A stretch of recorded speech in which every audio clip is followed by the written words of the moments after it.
أعوذ بالله من الشيطان الرجيم. بسم الله الرحمن الرحيم. تبارك الذي بيده الملك وهو على كل شيء قدير. الذي خلق الموت والحياة ليبلوكم أيكم أحسن عملا وهو العزيز الغفور. الذي خلق 7 سماوات طباقا ما ترى في خلق الرحمن من تفاوت فارجع البصر هل ترى من فتور ثم ارجع البصر كرتين ينقلب إليك البصر خاسعا وهو حسير. ولقد زينا السماء الدنيا بمصابيح وجعلناها رجوما للشياطين وأعتدنا لهم عذاب السعير. وللذين كفروا بربهم عذاب جهنم وبئس المصير. إذا ألقوا فيها سمعوا لها شهيقا وهي تفور تكاد تميز من الغيظ كلما ألقي فيها فوج سألهم خزنتها ألم يأتكم نذير قالوا بلى قد جاءنا نذير فكذبنا وقلنا ما نزل الله من شيء إن أنتم إلا في ضلال كبير. وقالوا لو كنا نسمع أو نعقل ما كنا في أصحاب السعير فاعترفوا بذنبهم فسحقا لأصحاب السعير. إن الذين يخشون ربهم بالغيب لهم مغفرة وأجر كبير. وأسروا قولكم أو اجهروا به إنه عليم بذات الصدور. ألا يعلم من خلق وهو اللطيف الخبير. صدق الله العظيم. الحمد للہ الصلاۃ والسلام علی رسول اللہ. اچھا میرے بھائیوں، آج کا جو ہمارا ٹاپک ہے، حضرت ابو عمرو عثمان بن عفان رضی اللہ عنہ، ہمارے تیسرے خلیفہ راشد، ان کے مناقب اور ان کی شہادت جو کہ ابھی ریسنٹلی 12 ذی الحجہ گزری ہے، تو اس سلسلے میں ہم پروگرام کرنا چاہ رہے ہیں. تو اس کے لیے آج ہم سارے یہاں پہ اکٹھے ہوئے ہیں، جیسا کہ آپ ہماری سلائڈ پہ بھی دیکھ رہے ہیں. تو اللہ کا نام لے کے شروع کرتے ہیں. آج ہم جو احادیث بیان کریں گے اس معاملے میں، وہ انشاءاللہ ان کے ریفرنسز ہم ساتھ ساتھ دیتے جائیں گے. جس کو جو ہے وہ ضرورت ہے وہ ان کو جا کے بعد میں دیکھ بھی سکتا ہے، چیک بھی کر سکتا ہے. تو یہ صحیح بخاری جو ایک بہت ہماری معتبر کتاب ہے، قرآن مجید فرقان حمید کے بعد ہم وہاں سے سٹارٹ لیتے ہیں. یہ ایک پورا باب ہے جو فضائل صحابہ میں نبی کریم صلی اللہ علیہ وسلم کے اصحاب رضی اللہ عنہ کی فضیلت میں لے کر آئے ہیں. اور اس کے اندر جو احادیث ہیں وہ ہم آپ کے سامنے پیش کریں گے. سب سے پہلی حدیث کے اندر ہم یہ وجہ بیان کرنے کی کوشش کریں گے کہ عثمان بن عفان رضی اللہ عنہ کو جو ایک لقب دیا جاتا ہے عثمان غنی، اس کے توسط سے ایک حدیث ہے جس کی وجہ سے ان کو عثمان غنی جو تھا اس کا لقب ملا تھا.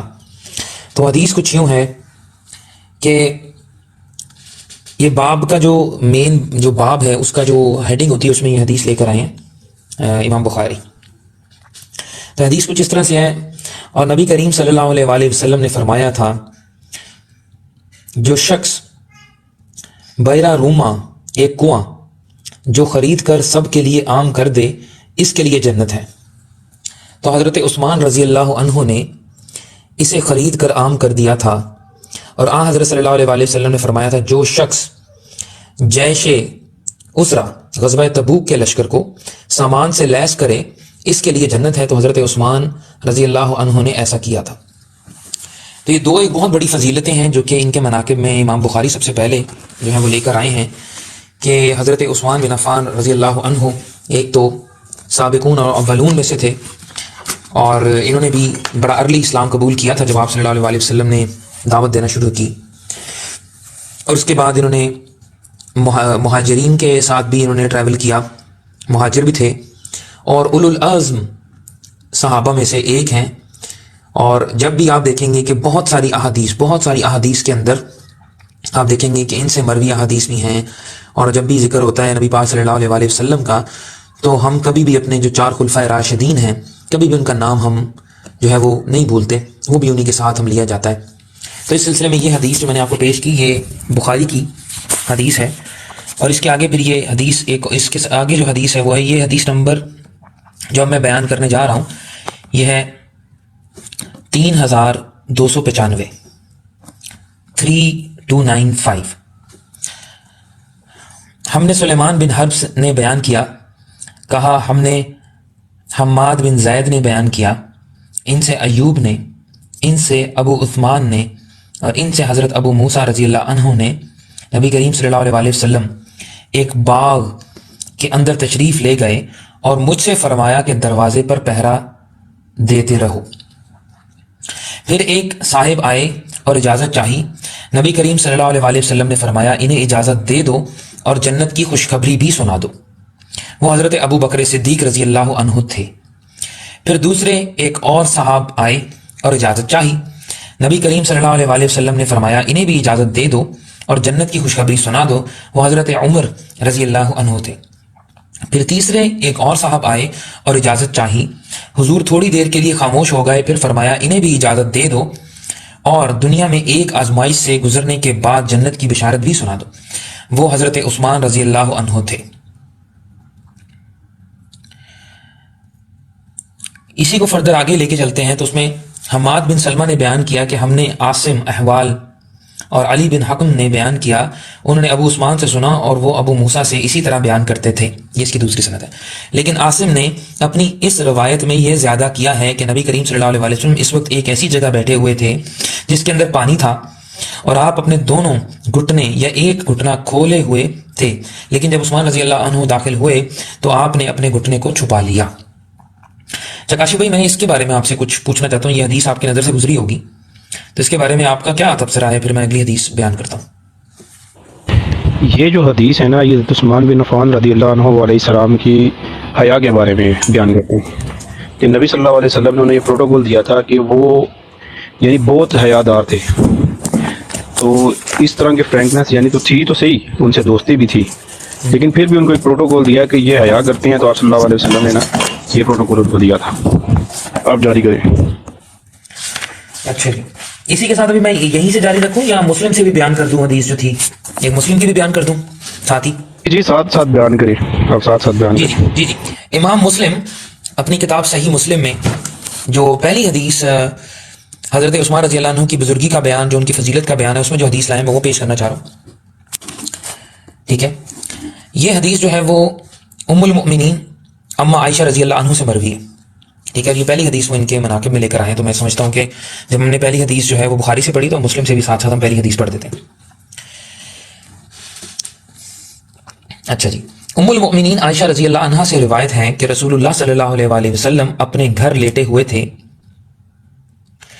رانے یا پنڈلیاں کھولے ہوئے، اتنے میں ابو بکر رضی اللہ عنہ نے اجازت مانگی، آپ صلی اللہ علیہ وآلہ وسلم نے اجازت دی، اسی حال میں بات کرتے رہے۔ پھر حضرت عمر رضی اللہ عنہ نے اجازت چاہی، ان کو بھی اجازت دی، اسی حال میں بات کرتے رہے۔ پھر حضرت عثمان رضی اللہ عنہ سے اجازت چاہی تو رسول اللہ صلی اللہ علیہ وآلہ وسلم بیٹھ گئے اور کپڑے برابر کیے، پھر وہ آئے اور باتیں کیں۔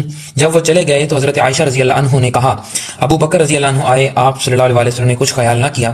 پھر عمر رضی اللہ عنہ آئے، آپ نے کچھ خیال نہ کیا. پھر عثمان رضی اللہ عنہ آئے، آپ صلی اللہ علیہ وسلم بیٹھ گئے اور آپ صلی اللہ علیہ وسلم نے کپڑے درست کیے. آپ صلی اللہ علیہ وسلم نے فرمایا کیا میں شرم نہ کروں اس شخص سے جس شخص سے فرشتے شرم کرتے ہیں. سبحان اللہ. تو یہ بیسیکلی جو اسی کے ریفرنس میں جو ہم نے بخاری کی حدیث پڑھی، تو یہاں پر اب اس کی وضاحت جو ہے وہ امام مسلم نے کر دی ہے. ٹھیک ہے جی. اچھا، اب اس کے جو فائدے میں لکھتے ہیں وہ یہ لکھتے ہیں آپ صلی اللہ علیہ وسلم نے حضرت عثمان رضی اللہ عنہ سے شرم کی، کس لیے کہ عثمان رضی اللہ عنہ مشہور تھے کثیر حیا کے ساتھ، اس لیے آپ صلی اللہ علیہ وسلم نے بھی ان سے ویسا ہی برتاؤ کیا. ٹھیک ہے. اس کے بعد جی مصابی میں انس رضی اللہ عنہ سے مرفوع مروی ہے کہ جب سے سب سے زیادہ میری امت میں سچی شرم کرنے والے عثمان رضی اللہ عنہ ہیں. اور ملا نے ابن عمر رضی اللہ عنہ سے روایت کیا ہے کہ سب سے زیادہ شرم کرنے والے، سب سے زیادہ عزت کرنے والے عثمان رضی اللہ عنہ ہیں. حدیث میں اس حدیث میں مالکیہ نے دلیل پکڑی ہے کہ ران 70 عورت نہیں. ٹھیک ہے. نومی نے کہا کہ دلیل صحیح نہیں، کیونکہ حدیث میں راوی کو شک ہے رانیں کھلی تھی یا پنڈلیاں، اور صحیح یہ ہے کہ ران عورت ہے. ٹھیک ہے. تو اس بارے میں کاشف بھائی کچھ اور آپ بیان کرنا چاہیں گے ادھر اس کی تفصیل میں، یا کافی ہے میں آگے چلوں؟ چلیں آپ یہ سمجھ آ جائیں گے. بس مشکات کا بتا دیں ان کو کہ یہ مصابی جو ہے مشکات نہیں سے مراد ہے. جی مشکات مصابی، یہ کتاب کا نام ہے مشکات المصابی. یہ وہاں سے اس کی جو ہے وہ فائدہ لکھا ہے یہاں پر انہوں نے. اب میں دوبارہ سے واپس آؤں گا بخاری کے حدیث نمبر 3296 پہ. پہلے میں 3295 بیان کر چکا ہوں بخاری سے جو پہلی حدیث ہے، اور اب میں بیان کرنے لگا ہوں 3296. ہم نے احمد بن شبیب بن سعید نے بیان کیا، کہا کہ مجھ سے میرے والد نے بیان کیا، ان سے یونس نے کہ ابن شہاب نے بیان کیا، کہا مجھ کو عروہ نے خبر دی، انہوں نے عبیدہ بن عدی بن خیار نے بیان کی نے خبر دی کہ مصور بن مخرم اور عبد الرحمن بن اسود بن عبد یہوس نے ان سے کہا کہ تم حضرت عثمان رضی اللہ عنہ سے ان کے بھائی ولید کے مقدمے جس میں حضرت عثمان رضی اللہ عنہ نے کوفے کا گورنر بنایا تھا کیوں گفتگو نہیں کرتے، کیوں شکایت نہیں کرتے. مطلب یہ بیسیکلی جو آگے حدیث چلے گی نا تو اس میں بیسیکلی وہ شکایت کیوں نہیں لگاتے. ٹھیک ہے. اچھا، لوگ اس سے بہت ناراض ہیں، مطلب کہ ولید سے بہت ناراض ہیں. ٹھیک ہے. چنانچہ میں حضرت عثمان رضی اللہ عنہ کے پاس گیا، اور جب وہ نماز کے لیے باہر تشریف لائے تو میں نے عرض کیا کہ مجھے آپ سے ایک ضرورت ہے، اور وہ ہے آپ کے ساتھ ایک خیر خواہی. اس پر عثمان رضی اللہ عنہ نے فرمایا بھلے آدمی، تم سے میں اللہ کی پناہ چاہتا ہوں. امام بخاری رحمۃ اللہ علیہ نے کہا ہے میں سمجھتا ہوں کہ معمر نے یوں روایت کیا، میں تجھ سے اللہ کی پناہ چاہتا ہوں. میں واپس ان لوگوں کے پاس آ گیا. اتنے میں حضرت عثمان رضی اللہ عنہ کا قاصد مجھ کو بلانے کے لیے آیا. میں نے جب اس کے ساتھ حضرت عثمان رضی اللہ عنہ کی خدمت میں حاضر ہوا تو انہوں نے دریافت فرمایا کہ تمہاری خیر خواہی کیا تھی. میں نے عرض کیا اللہ سبحانہ و تعالیٰ نے محمد صلی اللہ علیہ وآلہ وسلم کو حق کے ساتھ بھیجا اور ان پر کتاب نازل کی. آپ بھی ان لوگوں میں شامل تھے جنہوں نے اللہ اور اس کے رسول کی دعوت قبول کی. آپ نے 2 ہجرتیں کی. کاشف بھائی یہاں پر آپ نے یہ میری ختم ہونے کے بعد آپ نے بتانا ہے کون سی 2 ہجرتیں. آپ نے 2 ہجرتیں کری، حضور اکرم صلی اللہ علیہ وآلہ وسلم کی صحبت اٹھائی اور آپ کے طریقے اور سنت کو دیکھا. لیکن بات یہ ہے کہ لوگ ولید کی بہت شکایتیں کر رہے ہیں. حضرت عثمان نے ان پر پوچھا تم نے رسول اللہ صلی اللہ علیہ وسلم سے کچھ سنا ہے؟ میں نے عرض کیا کہ نہیں، لیکن رسول اللہ صلی اللہ علیہ وسلم کی احادیث ایک کنواری لڑکی تک کو اس کے تمام پردوں کے باوجود پہنچ چکی ہیں تو مجھے کیوں نہ معلوم ہوگی. اس پر حضرت عثمان نے فرمایا اما بعد، بے شک اللہ تعالیٰ نے محمد رسول اللہ صلی اللہ علیہ وسلم کو حق کے ساتھ بھیجا اور میں اللہ اور اس کے رسول کی دعوت کو قبول کرنے والوں میں ہی تھا. حضور اکرم صلی اللہ علیہ وسلم جس دعوت کو لے کر بھیجے گئے تھے میں اس پر پوری طور سے ایمان لایا، اور جیسا کہ تم نے کہا 2 ہجرتیں بھی کی. میں نے حضور اکرم صلی اللہ علیہ وسلم کی صحبت بھی میں بھی رہا اور آپ سے بیعت بھی کی ہے۔ اللہ کی قسم میں نے کبھی آپ کے حکم سے سرتابی نہیں کی اور نہ آپ کے ساتھ کبھی کوئی دھوکہ کیا، یہاں تک کہ اللہ تعالیٰ نے آپ کو وفات دی۔ اس کے بعد ابو بکر رضی اللہ عنہ کے ساتھ بھی میرا یہی معاملہ رہا، حضرت عمر رضی اللہ عنہ کے ساتھ بھی یہی معاملہ رہا، تو کیا جب کہ مجھے ان کا جانشین بنا دیا گیا ہے تو مجھے وہ حقوق حاصل نہیں ہوں گے جو انہیں تھے؟ میں نے عرض کیا کہ کیوں نہیں؟ آپ نے فرمایا کہ پھر ان باتوں کے لیے کیا جواز رہ جاتا ہے جو تم لوگوں کی طرف سے مجھے پہنچتی رہتی ہیں، لیکن تم نے جو ولید کی حالت کا ذکر کر لیا ہے، انشاءاللہ ہم اس کی سزا جو واجبی ہے اس کو دیں گے۔ پھر حضرت عثمان رضی اللہ عنہ نے حضرت علی رضی اللہ عنہ کو بلایا اور ان سے فرمایا کہ ولید کو حد لگائیں، چنانچہ انہوں نے ولید کو 80 کوڑے حد لگائی۔ اچھا، اب یہاں پر اس حدیث میں تھوڑا سا ہم آپ کو کلیئر کرتے ہیں، یہ 2 ہجرتوں کا کاشف بھائی بتائیے گا، 2 ہجرتیں، یہ ہجرت حبشہ والی بھی بات آ رہی ہے بیچ میں اگر میں غلط نہیں ہوں تو؟ جی پہلی ہجرت ابچا تھی، دوسری ہجرت مدینہ تھی، 2 ہجرتیں یہ۔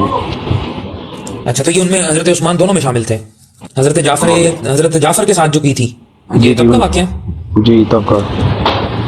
اچھا، تو اس کے اندر جو اس حدیث کے جی اس حدیث سے جو چیز ہمیں پتہ لگتی ہے وہ یہ پتہ لگتی ہے کہ ان کے اپنے رشتہ داروں کی بھی جب کوئی غلطی ہوتی تھی، یہ ان کے عہد کی بات ہے، اس حدیث یہ ان کا عہد ہے جب چل رہی ہے، ٹھیک ہے، اور یہ تھا 12 سال آپ صلی اللہ علیہ وسلم کی وفات کے 12 سال بعد حضرت عثمان رضی اللہ عنہ کو جو تھا وہ الیکٹ کیا گیا تھا ہمارا خلیفہ سوم، تیسرے خلیفہ۔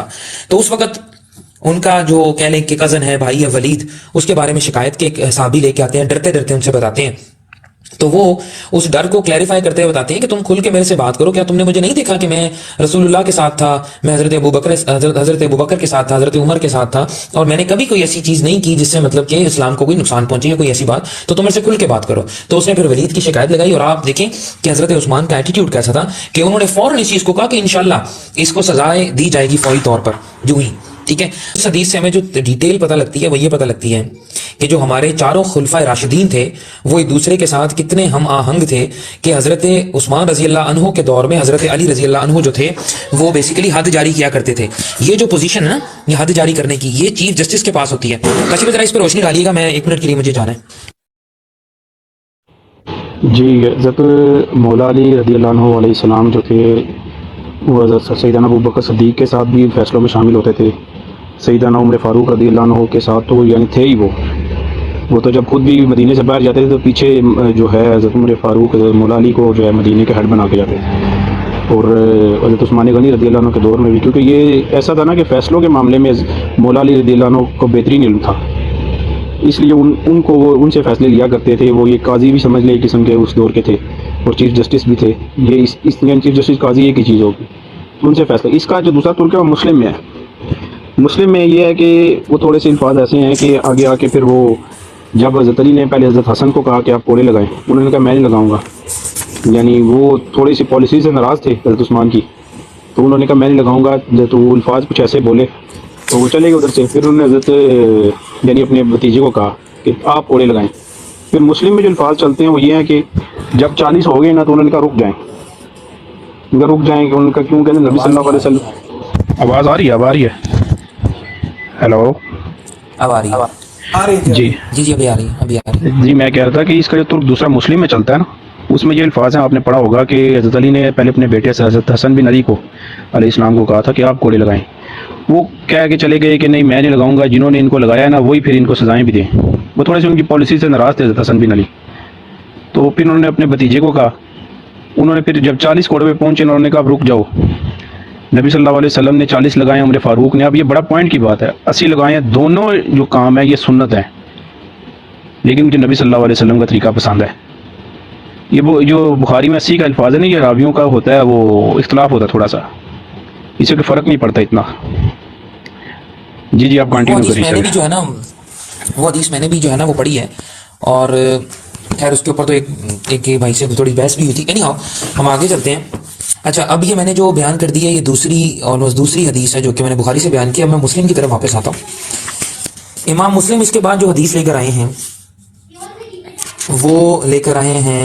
وہ بھی حضرت یہ جو حدیث ہے میں مسلم سے بیان کرنے لگا ہوں۔ حدیث ٹھیک ہے جی، یہ حدیث میں بیان کرنے لگا ہوں.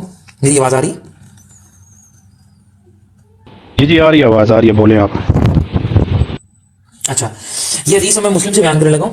عثمان اور عائشہ صدیقہ رضی اللہ عنہ سے روایت ہے، بے شک ابو بکر صدیق رضی اللہ تعالیٰ عنہ نے رسول اللہ صلی اللہ علیہ وسلم کے پاس آنے کی اجازت مانگی. پھر حدیث عقیل جو ظاہری نے سے اس کے مانند بیان کی. وہ والی حدیث جو میں سے پہلے سنا چکا ہوں کہ وہ گھر میں تھے جب حضرت ابو بکر آئے تو آپ آرام سے مطلب لیٹے رہے، حضرت عمر آئے تو آپ لیٹے رہے، جب حضرت عثمان آئے تو آپ اٹھ کے تھوڑا سا سیدھا ہو کے بیٹھ کے کپڑے سیدھے کر لیے. ٹھیک ہے، اب اس کے آگے چلتی ہے. ابو موسیٰ اشعری رضی اللہ عنہ سے روایت ہے کہ ایک بار رسول اللہ صلی اللہ علیہ وسلم مدینے کے کسی باغ میں تھے، تکیہ لگائے ہوئے، اور ایک لکڑی کو کیچڑ میں کھونس رہے تھے. اتنے میں ایک شخص نے دروازہ کھولا. آپ صلی اللہ علیہ وسلم فرمایا کھول دے اور اس کو جنت کی خوشخبری دے. اور میں جو کھولنے لگا تو ابو بکر صدیق رضی اللہ عنہ تھے. میں نے دروازہ کھولا اور ان کو جنت کی خوشخبری دی. پھر دوسرے شخص نے دروازہ کھلوایا. آپ صلی اللہ علیہ وسلم فرمایا کھول دے اور اس کو جنت کی خوشخبری دے. میں گیا تو عمر رضی اللہ عنہ تھے. میں نے دروازہ کھول دیا اور ان کو جنت کی خوشخبری دی. پھر تیسرے شخص نے دروازہ کھلوایا. آپ صلی اللہ علیہ وسلم بیٹھ گئے. آپ صلی اللہ علیہ وسلم نے فرمایا کھول دے اور اس کو جنت کی خوشخبری دے اور اس پر ایک بلوائی ہوگا. میں گیا تو عثمان رضی اللہ عنہ تھے. میں نے دروازہ کھولا اور ان کو جنت کی خوشخبری دی اور بلوائی کا ذکر کیا. انہوں نے کہا یا اللہ مجھ کو صبر دے اور تو ہی مددگار ہے. اسی کا جو اگلا یہ امام مسلم نے سیم جو اس کے آگے جو حدیث ہے وہ اس میں لکھ رہے ہیں. ابو موسیٰ اشعری رضی اللہ عنہ سے روایت ہے رسول اللہ صلی اللہ علیہ وسلم باغ میں تشریف لے گئے اور مجھ سے فرمایا تو دروازے پر پہرا دے. پھر بیان جیسا اس حدیث میں پچھلی میں کیا ویسا ہی بیان تھا. تو اب ہم چلتے ہیں دوبارہ صحیح بخاری کی طرف. یہ جو صحیح بخاری کی حدیث ہے 3297 اب میں بیان کرنے لگا ہوں انٹرنیشنل نمبر کے حساب سے 3297. ہم سے مسعد نے بیان کیا، انہوں نے کہا ہم نے یحییٰ نے بیان کیا، ان سے سعید نے، ان سے قتادہ نے اور ان سے انس رضی اللہ عنہ نے بیان کیا کہ نبی کریم صلی اللہ علیہ وسلم جب احد پہاڑ پر چڑھے اور آپ کے ساتھ ابو بکر عمر اور عثمان رضی اللہ عنہ اجمعین بھی تھے تو پہاڑ کانپنے لگا. آپ نے اس پر فرمایا احد ٹھہر جا. میرا خیال ہے کہ حضور نے اسے اپنے پاؤں سے مارا، پھر مارا بھی تھا کہ تجھ پر ایک نبی، ایک صدیق اور 2 شہید ہی تو ہیں. ایک نبی، ایک صدیق اور 2 شہید ہی تو ہیں. تو اس سے بھی جو ہے وہ مطلب ہمیں اس چیز کا استدلال ہوتا ہے. اور یہ مسلم کے اندر بھی، اور یہ راجح حدیث ہے، مسلم کے اندر بھی یہ حدیث جو ہے نا وہ آتی ہے اسی طرق پہ. تو دیکھیں کہ آپ صلی اللہ علیہ وسلم کی یہ نبوت کی دلیل ہے کہ آپ صلی اللہ علیہ وسلم نے حضرت ابو بکر صدیق کے بارے میں شہید کو نہیں یوز کیا، کیونکہ وہ اپنی بیماری کی وجہ سے وفات پائی. انہوں نے 2 سال اپنی خلافت کے بعد، اور اس کے بعد جو باقی جو دوسرے ہمارے 2 حضرت عمر حضرت عثمان ہیں وہ دونوں کو شہادت کی اللہ نے وفات عطا فرمائی. تو نبی پاک صلی اللہ علیہ وسلم نے انہیں یہ بشارتیں دے دی ہوئی تھی.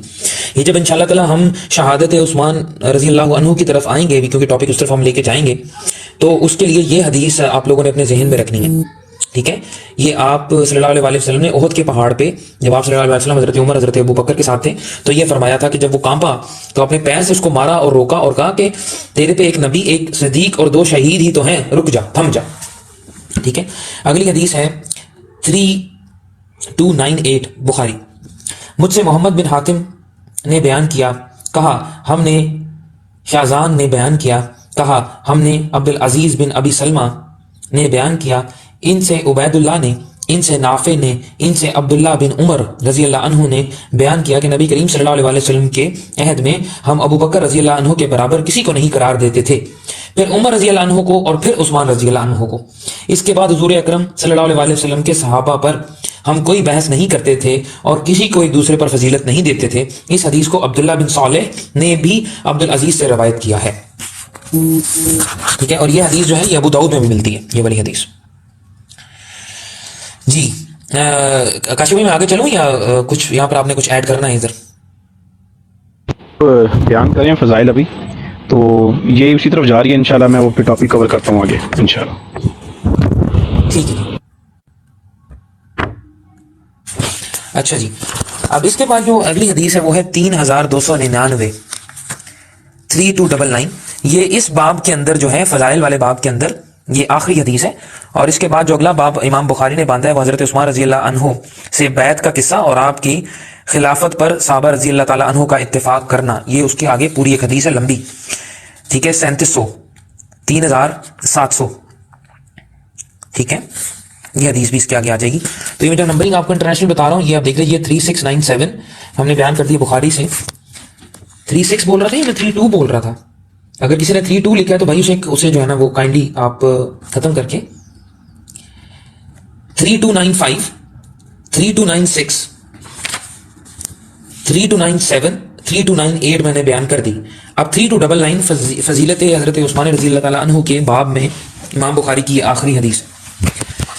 ہم سے موسیٰ بن اسماعیل نے بیان کیا, کہا ہم نے ابو عوانہ نے کہا ہم سے عثمان بن موہب نے بیان کیا کہ مصر والوں میں ایک نامعلوم آدمی آیا اور حج بیت اللہ کیا. پھر کچھ لوگوں کو بیٹھے ہوئے دیکھا تو اس نے پوچھا کہ یہ کون لوگ ہیں؟ کسی نے کہا یہ قریشی ہیں. اس نے پوچھا کہ ان میں بزرگ کون ہے؟ لوگوں نے بتایا کہ یہ عبداللہ بن عمر ہیں, حضرت عمر فاروق رضی اللہ عنہ کے بیٹے. اس نے پوچھا اے ابن عمر, میں آپ سے ایک بات پوچھنا چاہتا ہوں, امید ہے کہ آپ مجھے بتائیں گے. کیا آپ کو معلوم ہے کہ عثمان رضی اللہ عنہ نے احد کی لڑائی سے راہ فرار اختیار کی تھی؟ ابن عمر رضی اللہ عنہ نے فرمایا کہ ہاں ایسا ہوا تھا. پھر انہوں نے پوچھا کیا آپ کو معلوم ہے کہ وہ بدر کی لڑائی میں شریک نہیں ہوئے تھے؟ ابن عمر نے جواب دیا کہ ہاں ایسا ہوا تھا. اس نے پوچھا کہ آپ کو معلوم ہے کہ وہ بیعت رضوان میں بھی شریک نہیں تھے؟ جو جواب دیا کہ ہاں یہ بھی صحیح ہے. یہ سن کر اس کی زبان سے نکلا اللہ اکبر. تو ابن عمر رضی اللہ عنہ نے کہا کہ قریب آ جاؤ, اب میں تمہیں ان واقعات کی تفصیل سمجھاؤں گا. احد کی لڑائی میں فرار کے متعلق گواہی دیتا ہوں کہ اللہ تعالیٰ نے انہیں معاف کر دیا تھا. بدر کی لڑائی میں شریک نہ ہونے کی وجہ سے یہ ہے کہ ان کے نکاح میں رسول اللہ صلی اللہ علیہ وسلم کی صاحبزادی تھیں اور اس وقت وہ بیمار تھیں, اور نبی کرم صلی اللہ علیہ وسلم نے فرمایا تھا کہ تمہیں مریضہ کے پاس ٹھہرنے کا اتنا ہی اجر و ثواب ملے گا جتنا اس شخص کو جو بدر کی لڑائی میں شریک ہوگا, اور اسی کے مطابق مال غنیمت سے حصہ بھی ملے گا. ٹھیک ہے. اور بیعت رضوان میں شریک نہ ہونے کی وجہ یہ ہے کہ اس موقع پر وادی مکہ میں کوئی شخص عثمان رضی اللہ عنہ سے زیادہ عزت والا اور با اثر ہوتا تو حضور صلی اللہ علیہ وسلم ان کو ان کی جگہ وہاں بھیجتے. یہی وجہ تھی کہ رسول اللہ صلی اللہ علیہ وسلم نے انہیں قریش سے باتیں کرنے کے لیے مکہ بھیج دیا تھا, اور جب بیعت رضوان ہو رہی تھی تو عثمان رضی اللہ عنہ مکے جا چکے تھے. اس موقع پر رسول اللہ صلی اللہ علیہ وسلم نے اپنے داہنے ہاتھ کو اٹھا کر فرمایا تھا کہ یہ عثمان کا ہاتھ ہے, اور پھر اسے اپنے دوسرے ہاتھ پر رکھ کر فرمایا تھا کہ یہ بیعت عثمان کی طرف سے ہے. اس کے بعد ابن عمر رضی اللہ عنہ نے سوال کرنے والے شخص سے فرمایا کہ جا ان باتوں کو ہمیشہ یاد رکھنا. ہم سے مسعد نے بیان کیا, کہا ہم نے یحییٰ نے بیان کیا, ان سے سعید نے, ان سے قتادہ نے, اور ان سے انس رضی اللہ عنہ نے بیان کیا کہ نبی کریم صلی اللہ علیہ وسلم جب احد کے پہاڑ پر چڑھے اور آپ کے ساتھ ابو بکر, عمر اور عثمان رضی اللہ عنہ اجمعین تھے تو پہاڑ کانپنے لگا. آپ نے اس پر فرمایا احد ٹھہر جا, میرا خیال ہے کہ حضور نے اسے اپنے پاؤں سے مارا بھی تھا کہ تجھ پر ایک نبی, ایک صدیق اور 2 شہید ہی تو ہیں. اچھا میرے بھائیو, یہ جو حدیث ہے بڑی جامع حدیث ہے, بڑی لمبی حدیث ہے, اور یہ ابن عمر بیان کر رہے ہیں, حضرت عمر رضی اللہ عنہ کے بیٹے. اور یہ جو شخص آکے ان سے سوال پوچھ رہا ہے اس کے بارے میں جو تفصیل آتی ہے کہ یہ اہل بدعت میں سے تھا. ٹھیک ہے. اور اس نے نا وہاں پر تقریب کاری کرنے کی کوشش کی اور اس طرح کے سوال اٹھا کے, جو کہ آج بھی اہل بدعت ان سوالوں کو بار بار ہمارے منہ پہ مارتے ہیں اس طرح کے سوالوں کو. تو اس کے لیے یاد رکھیے گا, یہ بخاری کی جو حدیث میں نے بیان کی ہے یہ ان کا مکمل جواب اس کے اندر موجود ہے. ٹھیک ہے. اور یہ حدیث ہے 3699. یہ بھائیو سارے یاد کر لو کہ اگر کوئی اہل بدعت آ کے ہمیں حضرت عثمان کے بارے میں یہ بتائے کہ جی وہ احد میں سے وہ مطلب پیچھے ہٹ گئے تھے, ٹھیک ہے, تو اس کے لیے قرآن کی آیت بھی سورہ آل عمران میں اس کا پورا فتویٰ, اللہ تعالیٰ نے فرمایا کہ میں نے ان کو معاف کر دیا تھا. ٹھیک ہے. وہ بھی آیت بھی میں کہا کاشف بھائی آپ کو پتہ ہے کون سی آیت ہے سورہ آل عمران کی جو اس معاملے میں تھی, احد کے جو صحابہ کرام کے بارے میں تھی؟ اگر ہے تو بتائیے گا. کاشف بھائی سن رہے ہیں آپ مجھے؟ کاشف بھائی واپس آتے ہیں تو میں ان سے بات کر لیتا ہوں. تو یہ جو حدیث ہے یہ ان تمام باتوں کا توڑ, اور اس میں جو آپ ایک چیز غور کری ہوگی آپ نے کہ بیعت رضوان کے موقع پر رسول اللہ صلی اللہ علیہ وسلم نے اپنا ہاتھ حضرت عثمان رضی اللہ تعالیٰ عنہ کے بہاف پہ رکھا. کتنی بڑی عظمت ہے کہ اللہ کے نبی نے ان کی غیر موجودگی میں اپنے ہاتھ کو ان کے ہاتھ کے برابر ٹھہراتے ہوئے بیعت رضوان پہ ان کا ہاتھ وہاں پہ رکھا تھا. ماشاءاللہ بہت بڑی فضیلت ہے حضرت عثمان رضی اللہ عنہ. میرا خیال ہے کہ ابھی کاشف بھائی میرا خیال ہے دور ہے مائک سے. کاشف بھائی آپ کا مائک میوٹ ہے. جی میں تھوڑا باہر گیا تھا. جی بولیں. جی میں نے یہ 3699 بیان کی ہے وہ جس میں ابن عمر سے آ کے وہ اہل بدعت کوئی آدمی تھا وہ پوچھتا ہے آ کے کہ احد والی بات اور بدر میں کیوں نہیں شامل ہوئے اور بیعت رضوان میں شامل نہیں تھے. تو اس کے مقابلے میں میری بھائیوں کو ساروں کو بتا رہا تھا کہ وہ جو انسان تھا اس کے بارے میں فردر آگے فائنڈ آؤٹ کریں تو وہ بندہ تھا جو کہ بیسیکلی اہل بدعت تھا. ایسے ہی ہے. جی بیسیکلی حضرت عثمان سے بغض رکھنے والا تھا. ہاں تو ابن عمر نے اس کو پھر جواب دیا تھا کہ احد میں تو اللہ نے قرآن مجید میں آیتیں نازل فرمائی تھی ان کو مطلب اس چیز سے سرخرو کرنے کے لیے. جی وہ والے عمران میں آتا ہے نا کہ ہم نے تمہارے وہ گناہ معاف کر دیا. وہ پوری تفصیل آتی ہے سورہ ال عمران میں. جی وہ تو عبداللہ بن عمر کہہ رہے ہیں کہ جس کو اللہ نے معاف کر دیا تم اس پہ کیسے اعتراض کر سکتے ہو. جی ٹھیک ہو گیا. اچھا اب یہ میں نے بخاری سے تو مکمل کر لی ہے. اب میں اس طرف چلوں یہ جو آگے مطلب یہ بیان کر دوں. مسلم سے بھی بیان کر دوں. ایک حدیث رہ گئی ہے مسلم کے اندر بھی 2 حدیث رہ گئی ہیں. جی کر دیں بیان کر دوں اور اس کے بعد پھر ہم جو ہے وہ بیعت کا اور پھر آگے میں پھر مائک آپ کو دوں گا کہ آپ پھر شہادت عثمان کی وجوہات اور ان کے بارے میں جو بھی آپ کے پاس ڈیٹیلز ہیں وہ پھر بیان کیجیے گا انشاءاللہ. اچھا بھائی یہ مسلم کی حدیث ہے 6213. میں یہ بیان کرنے لگا 6213. ابو موسیٰ اشعری رضی اللہ تعالیٰ عنہ سے روایت ہے کہ انہوں نے وضو کیا اپنے گھر میں پھر نکلے اور کہنے لگے میں ملازمت کروں گا آج کے دن رسول اللہ صلی اللہ علیہ وسلم کی اور ساتھ رہوں گا. آپ صلی اللہ علیہ وسلم کے وہ مسجد میں آئے اور پوچھا آپ صلی اللہ علیہ وسلم نے کہا آپ صلی اللہ علیہ وسلم کہاں ہیں؟ لوگوں نے کہا اس طرف گئے ہیں. ابو موسیٰ بھی آپ صلی اللہ علیہ وسلم کے قدموں کی نشان پر پوچھتے ہوئے اسی طرف چلے یہاں تک کہ بائرہ رئیس پہنچ گئے. یہ میں صحیح ورڈ بول رہا ہوں؟ بائرہ رئیس پر پہنچے. کیوں کاشف بھائی؟ کنٹینیو کریے. جی بائرہ رئیس ایک کنواں ہے مدینے کے باہر. ابو موسیٰ رضی اللہ عنہ نے کہا میں دروازے پر بیٹھ گیا اور اس کا دروازہ لکڑی کا تھا یہاں تک کہ آپ صلی اللہ علیہ وسلم حاجت سے فارغ ہوئے اور وضو کیا. تب میں آپ صلی اللہ علیہ وسلم کے پاس گیا. آپ صلی اللہ علیہ وسلم کنویں پر بیٹھے تھے. اس کی منڈیر پر پنڈلیاں کھول کر کنویں میں لٹکائے ہوئے تھے. مطلب پیر کنویں میں لٹکائے تھے اس کی منڈیر پہ بیٹھے ہوئے تھے آپ صلی اللہ علیہ وسلم. میں نے سلام کیا پھر میں لوٹا اور دروازے پر بیٹھا. میں نے کہا رسول اللہ صلی اللہ علیہ وسلم کا بواب وہ شخص جو دروازے پر رہتا ہے بواب آج میں بنوں گا. ٹھیک ہے جو انسان دروازے پر بیٹھتا ہے. اتنے میں ابو بکر رضی اللہ عنہ آئے اور دروازے پر دستک دی. میں نے کہا کون ہے؟ انہوں نے کہا ابو بکر رضی اللہ عنہ. میں نے کہا ٹھہرو. پھر میں گیا اور میں نے عرض کی یا رسول اللہ صلی اللہ علیہ وسلم ابو بکر آئے ہیں اور اجازت چاہتے ہیں. آپ صلی اللہ علیہ وسلم نے فرمایا ان کو اجازت دے اور جنت کی خوشخبری دے. میں آیا اور آپ ابو بکر صلی اللہ علیہ وسلم ابو بکر رضی اللہ عنہ سے کہا اندر آؤ رسول اللہ صلی اللہ علیہ وسلم تم کو جنت کی خوشخبری دیتے ہیں.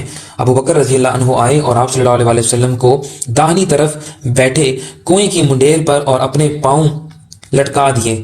کنویں میں داہنی طرف بیٹھے آپ کے رائٹ سائڈ کے اوپر. ٹھیک ہے جس طرح رسول اللہ صلی اللہ علیہ وسلم بیٹھے تھے اور پنڈلیاں کھول دیں میں لوٹا اور دروازے پر بیٹھا اور میں اپنے بھائی کو وضو کراتا ہوا چھوڑ کر آیا تھا. وہ مجھ سے ملنے والا تھا. میں نے اپنے دل میں کہا اگر اللہ کو اس کی بہتری منظور ہے تو اس کو بھی لائے گا. اچانک ایک آدمی نے دروازہ ہلایا. میں نے کہا کون ہے؟ انہوں نے کہا عمر بن خطاب رضی اللہ عنہ. میں نے کہا ٹھہرو اور میں آیا رسول اللہ صلی اللہ علیہ وسلم کے پاس سلام کیا اور عرض کی عمر رضی اللہ عنہ اجازت مانگتے ہیں. آپ صلی اللہ علیہ وسلم فرمایا ان کو اجازت دے دو اور جنت کی بشارت دے. میں نے عمر رضی اللہ عنہ کے پاس آیا اور کہا اندر آؤ رسول اللہ صلی اللہ علیہ وسلم نے تم کو جنت کی بشارت دی ہے. اور اندر آئے اور آپ صلی اللہ علیہ وسلم کے بائیں طرف کنویں کی منڈیر پر بیٹھے اور اپنے پاؤں کنویں میں لٹکا دیے. میں لوٹا اور بیٹھا اور کہا اگر اللہ کو فلاں کی یعنی میرے بھائی کی بھلائی منظور ہے تو وہ بھی آئے گا. ایک آدمی آیا اور دروازہ ہلایا. میں نے کہا کون ہے؟ اس نے کہا عثمان بن عفان رضی اللہ عنہ. میں نے کہا ٹھہرو اور میں رسول اللہ صلی اللہ علیہ وسلم کے پاس گیا اور بیان کیا اور آپ صلی اللہ علیہ وسلم نے فرمایا ان کو اجازت دے اور جنت کی خوشخبری دے مگر اس کے ساتھ ایک آفت بھی ہے. میں آیا اور میں نے کہا اندر آؤ اور رسول اللہ صلی اللہ علیہ وسلم تم کو جنت کی خوشخبری دیتے ہیں پر ایک آفت کے ساتھ. وہ آئے انہوں نے دیکھا منڈیر پر جگہ نہیں رہی تو وہ ان کے سامنے دوسری طرف بیٹھے. شریک نے کہا سعید بن مسیب نے کہا میں نے اس حدیث سے یہ نکالا کہ ان کی قبریں بھی اسی طرح ہوں گی. ویسا ہی ہوا. حضرت عثمان رضی اللہ تعالیٰ عنہ کی اس حجرہ میں جگہ نہ ملی. وہ آپ صلی اللہ علیہ وسلم کے سامنے بقیع میں دفن ہیں. اسی سلسلے میں ایک جو آخری حدیث رہ گئی ہے حضرت عثمان کے مناقب میں مسلم سے، میں وہ بھی بیان کر دیتا ہوں اور اس کے بعد انشاءاللہ تعالیٰ ٹاپک کو اگلی طرف لے کے چلتے ہیں. یہ جو حدیث بیان کرنے لگا ہوں یہ میں بیان کرنے لگا ہوں. نیچے ایک کمنٹ آیا ہوا وہ پڑھنا. یار آپ پلیز میوٹ کریں بھائی، ہم ادھر کمنٹ نہیں پڑھ رہے ہیں، ہم ابھی بات پوری کریں گے اس کے بعد بات ہوگی. اچھا جی. ابو موسیٰ اشعری رضی اللہ عنہ نے سے روایت ہے میں نکلا رسول اللہ کو ڈھونڈنے کے لیے. میں نے دیکھا آپ صلی اللہ علیہ وسلم باغوں کی طرف گئے. پھر میں نے آپ صلی اللہ علیہ وسلم کو ایک باغ میں پایا. آپ صلی اللہ علیہ وسلم کنویں کی منڈیر پر بیٹھے اور پنڈلیاں کھول دیں اور ان کو لٹکا دیا کنویں میں، اور بیان کیا حدیث کو اسی طرح جیسے اوپر گزری. اس میں سعید کا قول مذکورہ نہیں ہے. ٹھیک ہے. اور اس کی اسی زمن میں آخری حدیث مسلم کے اندر وہ بھی بیان کر دوں. ابو موسیٰ اشعری رضی اللہ عنہ سے روایت رسول اللہ صلی اللہ علیہ وسلم نے ایک دن نکلے اپنی کسی حاجت کے لیے مدینے کے ایک باغ کی طرف. میں بھی نکل آیا آپ صلی اللہ علیہ وسلم کے قدموں کے نشانات پر اور حدیث بیان کی. سلیمان بن بلال کی حدیث کے موقف ابن مسیب نے کہا اس حدیث سے میں نے یہ نکالا کہ ان کی قبریں بھی اکٹھی ہوں گی اور حضرت عثمان رضی اللہ عنہ کی قبر علیحدہ ہوگی. تو بھائی یہاں پر جو ہے یہ بات مکمل ہوگی. وعلیکم السلام. جی کاشف بھائی میرا خیال ہے کہ احادیث میں نے مسلم اور بخاری سے دونوں جگہ سے میں نے پوری کر دی ہیں، تو اب کیا حکم ہے؟ دوسرے ٹاپک کی طرف چلتے ہیں. بیعت کا آپ نے بیان کرنا ہے یا میں نے بیعت بیان کرنا ہے؟ دیکھ لیں. اگر آپ کہتے ہیں تو یہ بخاری سے بیان کرنی ہے نا؟ بخاری سے بھی بیان کریں، مسلم سے بھی ایک روایت بیان کریں. عمر فاروق رضی اللہ عنہ کی جو شہادت ہوئی ہے نا، اس وقت جو انہوں نے 6 بندے الیکٹ کیے تھے نا، وہ بہت امپورٹنٹ حدیث ہے. اس کے الفاظ بہت وہ امپورٹنٹ حدیث کہاں مجھے ملے گی؟ وہ حدیث مجھے کہاں ملے گی یار ایگزیکٹ ریفرنس تو نہیں یاد، لیکن یہ ہے کہ اس میں وہ ہے نا کہ عمر فاروق نے جس میں کہا تھا کہ ان 6 لوگوں کے علاوہ میں کسی کو خلافت کا حقدار نہیں سمجھتا، اور کچھ لوگ ایسے میرے ہیں پاس جو وہ حدیث ہے ایک جگہ پہ لکھی، میں وہ بھی بیان کرتا ہوں. وہ آپ چاہتے ہیں میں پہلے بیان کروں یا پہلے یہ میں حدیث نمبر 3700 بیان کر دوں بخاری سے؟ ہاں جی وہی بخاری کی بیان کرتے ہیں. ٹھیک ہے جی. بخاری کی حدیث بیان کرنے لگا ہوں. یہ حضرت عثمان رضی اللہ عنہ کے مناقب یہاں پر ہم نے ان کو جو ہے وہ مسلم اور بخاری سے بیان کر دیا. یہ بخاری کی حدیث ہے. ایک منٹ کے لیے ذرا تھوڑا ہولڈ کیجیے گا ایک منٹ.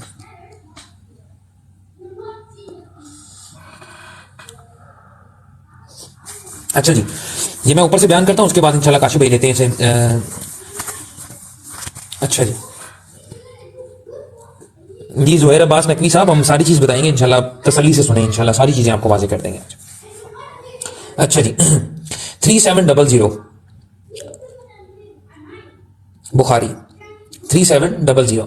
ہم نے موسیٰ بن اسماعیل نے بیان کیا، کہا ہم نے ابو عوانہ نے بیان کیا، ابو عوانہ نے بیان کیا ان سے حسین نے، ان سے عمر بن میمون نے بیان کیا کہ میں نے حضرت عمر بن خطاب رضی اللہ عنہ کو زخمی ہونے سے چند دن پہلے مدینہ میں دیکھا کہ وہ حذیفہ بن یمان اور عثمان بن حنیف رضی اللہ عنہ اجمعین کے ساتھ کھڑے تھے اور ان سے یہ فرما رہے تھے کہ عراق کی اراضی کے لیے جس کا انتظام خلافت کی جانب سے ان کے سپرد کیا گیا تھا تم لوگوں نے کیا کیا ہے.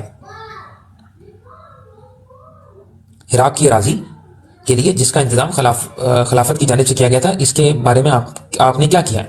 یہ حضرت حذیفہ بن یمان اور حضرت عثمان بن حنیف رضی اللہ عنہ سے فرما رہے ہیں. حضرت عمر کیا تم لوگوں کو یہ اندیشہ تو نہیں ہے کہ تم نے زمین کا اتنا محصول لگا دیا ہے جس کی گنجائش نہ ہو؟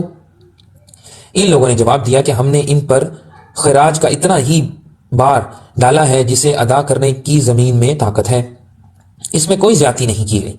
عمر رضی اللہ عنہ نے فرمایا کہ دیکھو پھر سمجھ لو کہ تم نے ایسی جمع تو نہیں لگائی ہے جو زمین کی طاقت سے باہر ہو. راوی نے بیان کیا کہ ان دونوں نے کہا کہ ایسا نہیں ہونے پائے گا. اس کے بعد عمر رضی اللہ عنہ نے فرمایا کہ اگر اللہ تعالیٰ نے مجھے زندہ رکھا تو میں عراق کی بیواؤں اور بیوہ عورتوں کے لیے اتنا کروں گا کہ پھر میرے بعد کسی کی محتاجی نہیں رہے گی. راوی عمر بن میمون نے بیان کیا ہے کہ ابھی اس گفتگو پر چوتھا دن ہی آیا تھا کہ عمر رضی اللہ عنہ زخمی کر دیے گئے.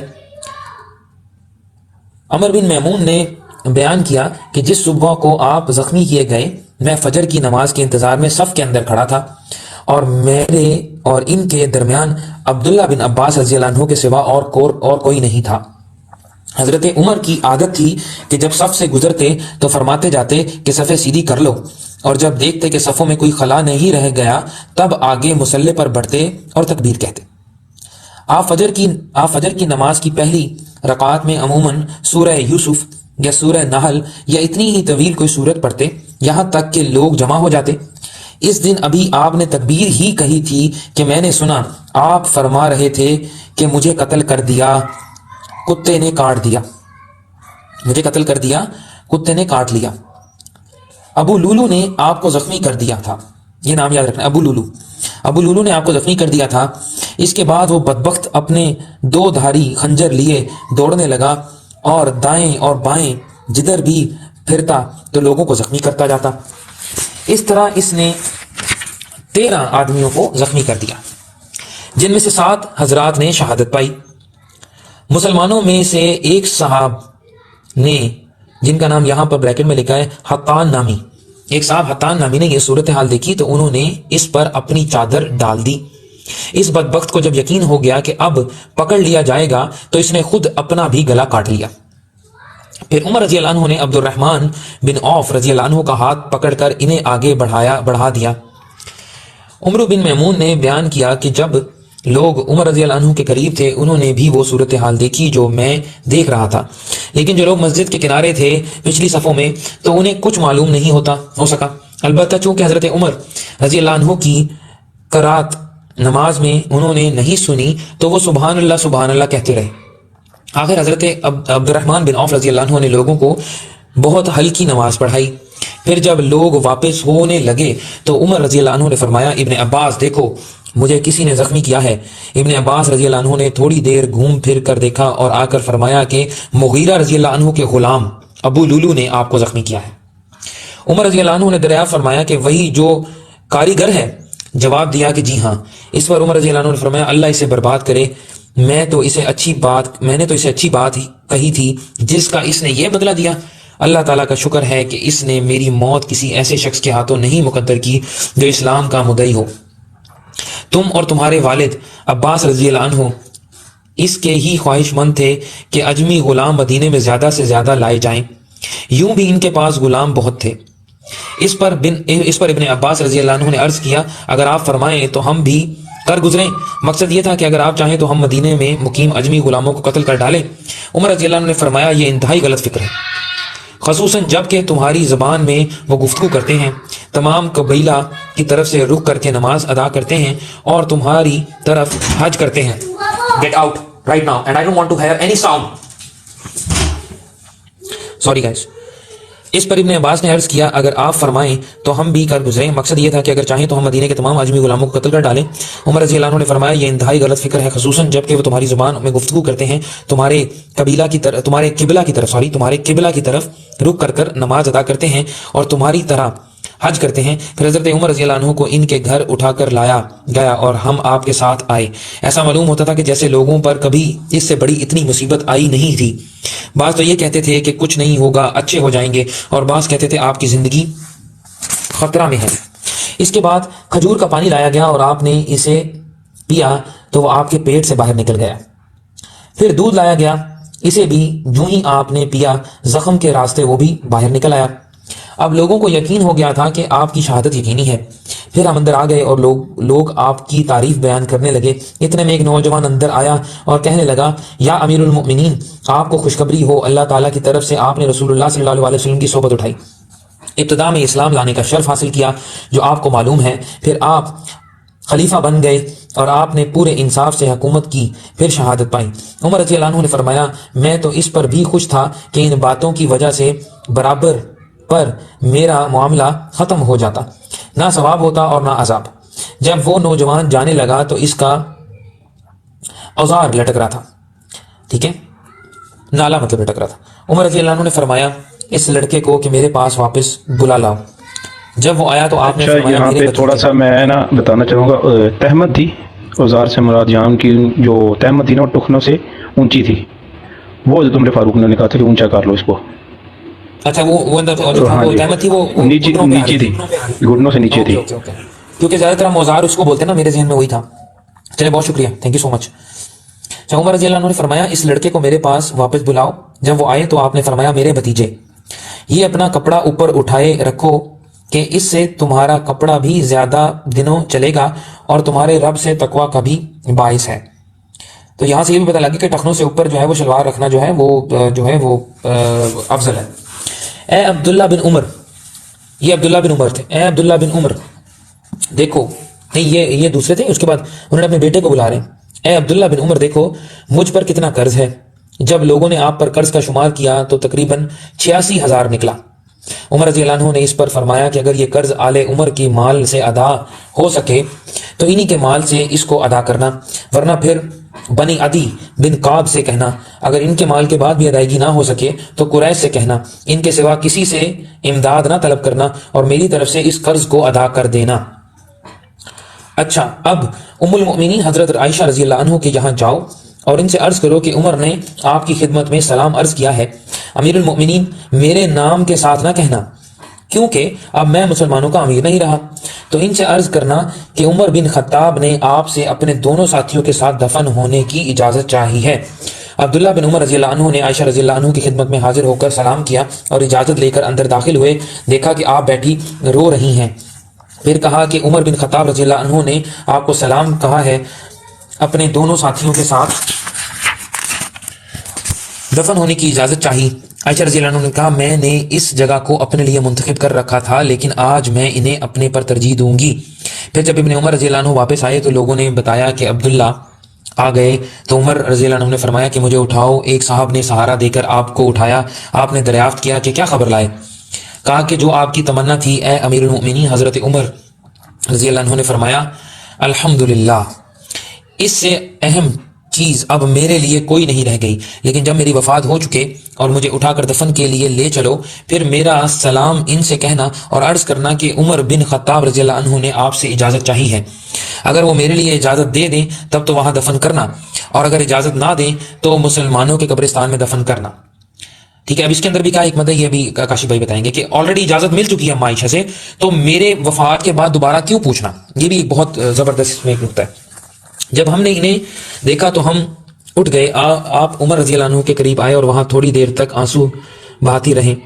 پھر جب مردوں نے اندر آنے کی اجازت چاہی تو وہ مکان کے اندرونی حصے میں چلی گئیں اور ہم نے ان کے رونے کی آواز سنی. پھر لوگوں نے عرض کیا امیر المؤمنین خلافت کے لیے کوئی وصیت کر دیجئے. فرمایا کہ خلافت کا میں ان حضرات سے زیادہ اور کسی کو مستحق نہیں پاتا کہ رسول اللہ صلی اللہ علیہ وآلہ وسلم اپنی وفات تک جن سے راضی اور خوش تھے. پھر آپ نے علی، یہ مولا علی کی بات ہو رہی، علی، عثمان، زبیر، طلحہ، سعید اور عبد الرحمن بن عوف کا نام لیا.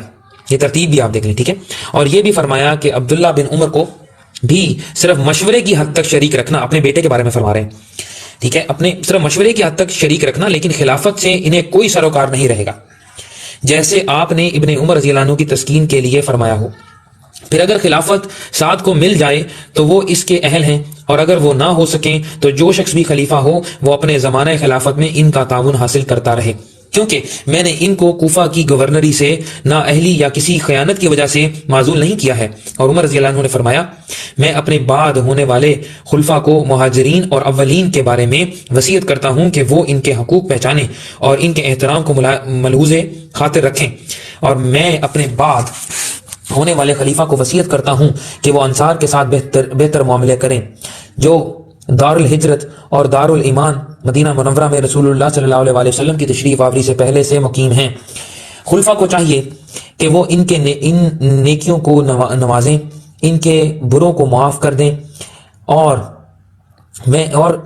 میں ہونے والے خلیفہ کو وصیت کرتا ہوں کہ شہر آبادی کے ساتھ بھی اچھا معاملہ رکھیں، شہری آبادی کے ساتھ بھی اچھا معاملہ رکھیں، کہ یہ لوگ اسلام کی مدد جمع کرنے کا ذریعہ اور اسلام کے دشمنوں کے لیے ایک مصیبت ہیں، اور یہ کہ ان سے وہی وصول کیا جائے جو ان کے پاس فاضل ہو اور ان کی خوشی سے لیا جائے. اور میں ہونے والے خلیفہ کو بدوؤں کے ساتھ بھی اچھا معاملہ کرنے کی وصیت کرتا ہوں کہ وہ اصل عرب ہیں اور اسلام کی جڑ ہیں، اور یہ کہ ان سے ان کا بچا کچا مال وصول کیا جائے اور انہیں کے محتاجوں میں تقسیم کر دیا جائے. اور میں ہونے والے خلیفہ کو اللہ اور اس کے رسول کے عہد کی نگہداشت کی جو اسلامی حکومت کے تحت غیر مسلموں سے کیا ہے وصیت کرتا ہوں کہ ان سے کیے گئے عہد کو پورا کیا جائے، ان کی حفاظت کے لیے جنگ کی جائے اور ان کی حیثیت سے زیادہ ان پر بوجھ نہ ڈالا جائے۔ حضرت عمر رضی اللہ عنہ کی وفات ہو گئی تو ہم وہاں سے ان کو لے کر عائشہ رضی اللہ عنہ کے حجرہ کی طرف آئے۔ عبداللہ بن عمر رضی اللہ عنہ نے سلام کیا اور عرض کیا کہ عمر بن خطاب رضی اللہ عنہ نے اجازت چاہی ہے۔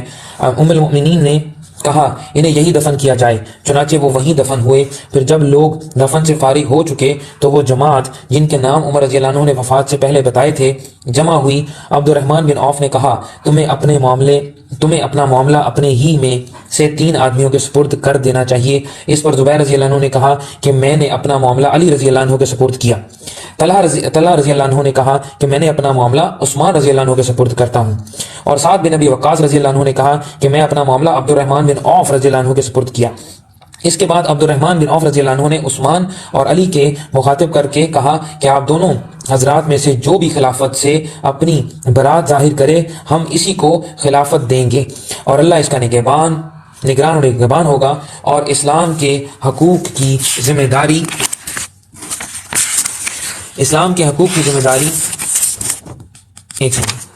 اس پر لازم ہوگی۔ ہر شخص کو غور کرنا چاہیے کہ اس کے خیال میں کون افضل ہے۔ اس پر یہ دونوں حضرات خاموش ہوئے تو عبد الرحمن بن عوف نے کہا کیا آپ حضرات اس انتخاب کی ذمہ داری مجھ پر ڈالتے ہیں؟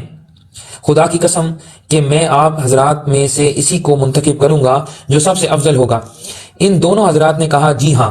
پھر آپ نے ان دونوں میں سے ایک کا ہاتھ پکڑا اور فرمایا کہ آپ کی قرابت رسول اللہ صلی اللہ علیہ وسلم سے ہے، اور ابتدا میں اسلام لانے کا شرف بھی جیسا کہ آپ کو خود ہی معلوم ہے۔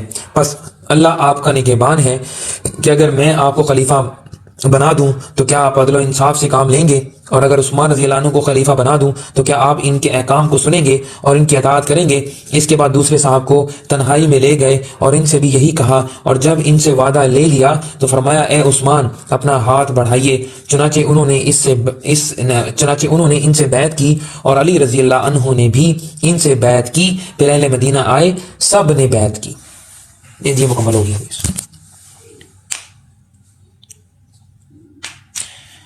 جی کاشف بھائی حدیث مکمل ہو گئی ہے، تو میں آ جاؤں ابھی؟ جی بسم اللہ آپ آئیں۔ جی ٹھیک ہے جی۔ اعوذ باللہ من الشیطان الرجیم، بسم اللہ الرحمن الرحیم، اللہم صلی علی محمد وعلی آل محمد۔ میرا جو ٹاپک ہے وہ سیدنا عثمان بن عفان رضی اللہ عنہ علیہ السلام کی شہادت پہ ہے۔ تو اس میں تو مناقب میں تو الحمدللہ ہمارے کاظمی بھائی نے تقریباً تمام روایات جو ہیں وہی مختلف حدیثی کتب میں بار بار یعنی اسی طرح بیان ہوئی ہیں، کچھ میں الفاظ زیادہ ہیں کچھ میں کم ہیں۔ 1 منٹ ہولڈ کریے۔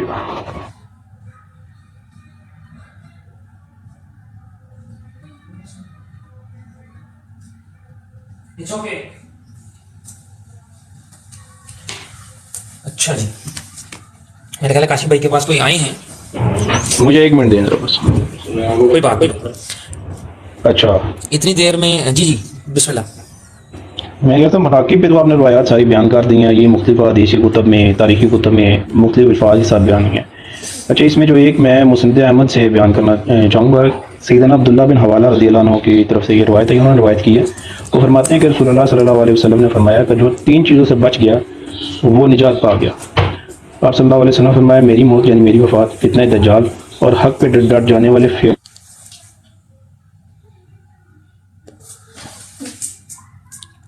بھائی آواز نہیں آ رہی، آواز نہیں آ رہی۔ جی اب آ رہی ہے، وہ بیچ میں کال آ گئی تھی۔ جی اب آ رہی ہے۔ جی تو میں نے کہا یہ مسند احمد میں اس کی سند حسن ہے۔ اچھا میں روایات کا صرف یعنی تو اپنا مائک میوٹ کر کے ان میوٹ کرو کیونکہ تھوڑا مائک میوٹ آ رہا ہے۔ ان ٹھیک ہے، ٹھیک ہے۔ ہاں جی میں کہہ رہا تھا کہ میں جو ہے نا روایات صرف کتابوں کا حوالہ دوں گا، اور اگر کسی کو ان کے نمبرنگ چاہیے تو میں بعد میں بتا بھی دوں گا، کوئی ایسا مسئلہ نہیں، لیکن یہ سند حسن ہوگی یا صحیح ہوگی۔ حضرت عثمان غنی رضی اللہ عنہ کی شہادت کے جو اسباب ہیں یا جو آپ کی شہادت میں کون کون شریک تھا، کیا سارے ہوا، وہ سارے جو ہے نا کتب حدیث میں بھی ہیں، اور محدثین کی ان کتابوں میں جو انہوں نے تاریخ سے لکھی ہے۔ محدثین کی بات کر رہا ہوں، مورخین کی بات نہیں میں کر رہا۔ تو دوسری جو روایت ہے وہ بھی مسند احمد میں، وہ سیدنا نعمان بن بشیر رضی اللہ عنہ سے مروی ہے کہ وہ فرماتے ہیں کہ سیدہ عائشہ رضی اللہ عنہ نے فرمایا کہ نبی صلی اللہ علیہ وسلم نے حضرت عثمان غنی رضی اللہ عنہ کو بلایا، ہم امہات المومنین جمع تھیں، تو نبی صلی اللہ علیہ وسلم حضرت عثمان کو اپنے قریب کیا، تو ہم سمجھ گئیں کیونکہ وہ مزاج رسول سمجھتی تھی کہ کوئی آپ خاص بات کرنا چاہتے ہیں، تو ہم ایک طرف کھڑی جا کے جمع کھڑی ہو گئی، لیکن وہاں تک آواز جا رہی تھی، تو پھر باتوں باتوں میں آپ صلی اللہ علیہ وسلم نے سیدنا عثمان بن عفان رضی اللہ عنہ کے کندھے پہ ہاتھ رکھا اور کہا کہ عثمان، کہ ایک وقت آئے گا کہ تمہیں ہو سکتا ہے قمیص پہنائی جائے، قمیص سے مراد یہاں خلافت ہے، اور منافقین تم سے وہ قمیص، یہ حدیث ذہن میں رکھیں، منافقین کا ہے نبی صلی اللہ علیہ وسلم نے، ٹھیک ہے، منافقین تم سے وہ قمیص اتارنے کی اتروانے کی کوشش کریں گے، لیکن تم نے نہیں اتارنی یہاں تک کہ مجھ سے آ ملو۔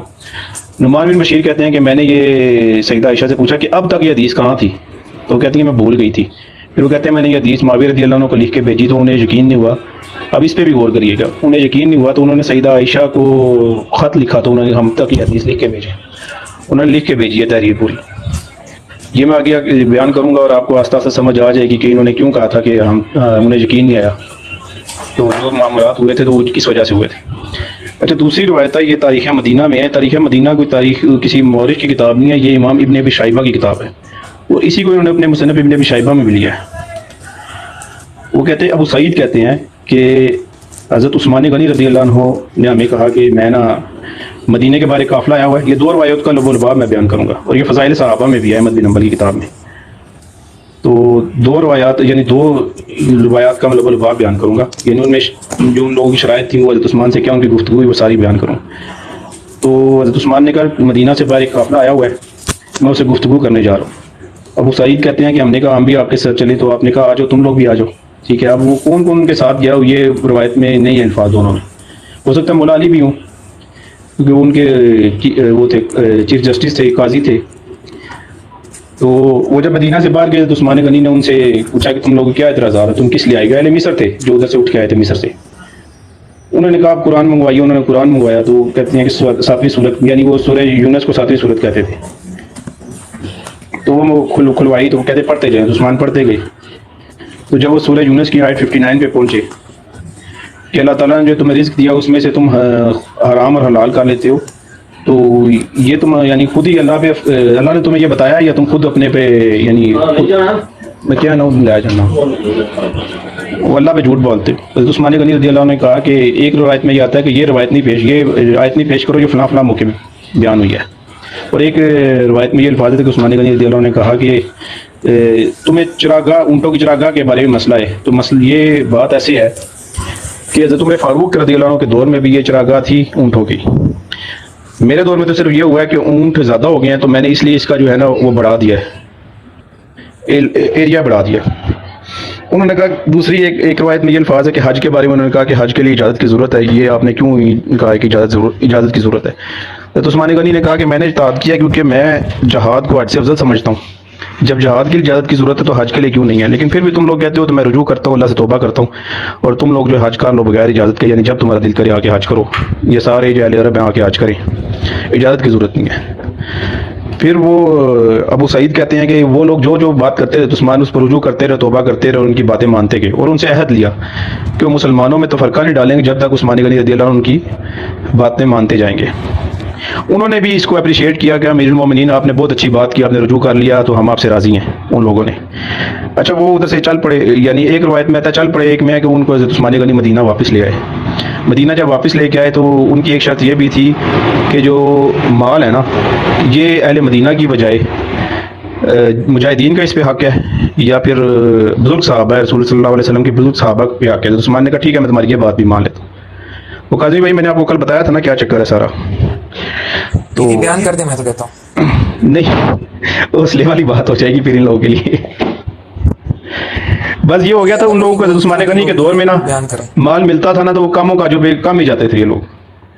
تو حضرت عثمان غنی کے بیان سے بھی یہ لگتا ہے انہوں نے کہا کہ جس کے پاس کھیت ہے وہ کھیتوں میں جائیں، جس کے پاس ریوڑ ہے بکریوں کا ریوڑ بکریوں کو جا کے چرائیں، اب تم لوگوں کو مجھ سے کوئی وہ نہیں ملے گی، مال نہیں ملے گا، اس پہ حق جو ہے وہ نبی صلی اللہ علیہ وسلم کے بزرگ صحابہ کا ہے یا پھر مجاہدین کا ہے۔ اس پہ انہوں نے کہا یہ بنو میاں کی چال ہے۔ اچھا، وہ لوگ جو ہیں جو مصر سے آئے ہوئے تھے وہ لوگ تم راضی ہو کے چلے گئے، تو عثمان نے کہا میں نے تمہاری تمام باتیں مان لی، اب چلے جاؤ۔ وہ نکل گئے، خط بھی لکھ کے دے دیا کہ ان کی جو شرائطیں مانی جائیں گی۔ تو پھر اسی میں چلتا ہے کہ جب وہ جا رہے تھے، اب یہ پلاننگ چیک کریں، جب وہ جا رہے تھے تو راستے میں ان کے پاس ایک شخص ان کے گدھے پہ سوار تھا کہ اونٹ پہ، وہ ان کے قریب سے گزرا، پھر آگے نکل گیا، پھر پیچھے واپس آیا، پھر ان کو گالیاں دینی شروع کر دی اس شخص نے۔ تو جب گالیاں دینی شروع کی، حضرت عثمان نے ان لوگوں نے پوچھا کہ تجھے کیا مسئلہ ہے؟ اہل مصر نے جو ادھر سے اٹھ کے آئے تھے، اس نے کہا کہ میں امیر المومنین کا قاصد ہوں اور میرے پاس ایک خط ہے۔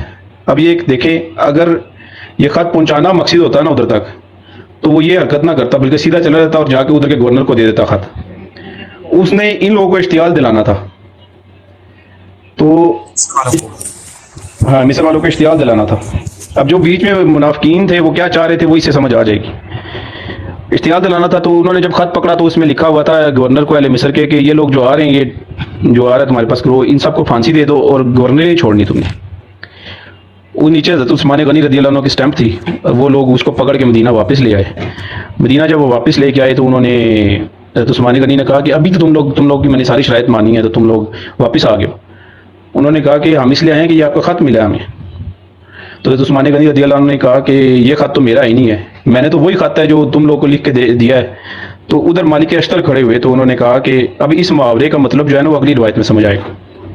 میں سمجھتا ہوں کہ عثمان غنی رضی اللہ عنہ کے ساتھ چال چلی گئی اور عثمان غنی رضی اللہ عنہ نے تمہارے ساتھ چال چلی ہے۔ اس کا مطلب یہی ہے کہ تم دونوں کے ساتھ چال چلی گئی ہے، یہ اگلی روایت میں مالک اشتر کے الفاظ سے سمجھ آ جائے گی۔ تو اس میں پھر یہ آتا ہے کہ وہ لوگ ٹوٹ پڑے عثمان غنی پہ اور محصور کر دیا، ان کو گھر میں محصور کر دیا۔ اچھا، یہ اب اس میں عبداللہ بن عمر رضی اللہ عنہ سے ایک روایت ہے، وہ ہے معجم الاوسط الطبرانی میں ہے اور تاریخ دمشق میں بھی ہے۔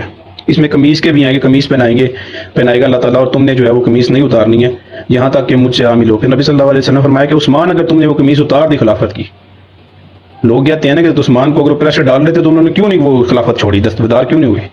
تو یہ سن لیں، انہوں نے اس لیے خلافت نہیں چھوڑی کہ نبی صلی اللہ علیہ وسلم نے فرمایا تھا کہ اگر تم نے یہ خلافت چھوڑ دی تو عثمان تم جنت میں کبھی داخل نہیں ہو سکو گے یہاں تک کہ اونٹ سوئی کے ناکے سے گزر جائے۔ یہ بہت بڑی ایک ذمہ داری ہے کہ ایک خلیفہ راشد کو آپ ہٹانے کی دستبرداری کی کوشش کریں۔ حضرت عثمان غنی کو پتا تھا کہ میں نے یہ بھی چھوڑ دیا تو میرے تو پلے کچھ نہیں رہ جانا۔ اچھا، جو دوسری پچھلی روایت کی طرف آتا ہوں کہ اس میں نا یہ بھی الفاظ ہیں کہ وہ جب خط ملا نا ان لوگوں کو، وہ پہلے مولا علی رضی اللہ عنہ کے پاس گئے۔ مولا علی کو جا کے انہوں نے کہا کہ آپ عثمان کے خلاف ہماری بغاوت میں ہمارا ساتھ دیں۔ مولا علی نے کہا یار میں کیوں تمہارا ساتھ دوں، میں تو ایسا ہرگز نہیں کروں گا۔ انہوں نے کہا کہ نہیں، پھر آپ نے ہمیں کیوں خط لکھا تھا، ہمیں کیوں بلایا مصر سے؟ تو مولا علی نے کہا میں اللہ کی قسم میں نے تمہیں کوئی خط نہیں لکھا۔ اب یہ دیکھیں جنہوں نے کام ڈالا انہوں نے کیسا ڈالا، حضرت عثمان کے نام سے بھی جعلی خط لکھ کے اس بندے کو چلا دیا ان کے پیچھے، اور پہلے حضرت مولا علی کے نام سے خط اہل مصر کو بھی لکھ دیا تھا کہ آؤ میں تمہارا ساتھ دوں گا، تو تمہارے حقوق لے کے دوں گا۔ مولا علی نے کہا میں کوئی خط نہیں لکھوں گا۔ پھر وہ روایت میں آتا ہے کہ مولا علی جو مدینہ سے نکل گئے، ایک وادی میں جا کے ادھر چلے گئے۔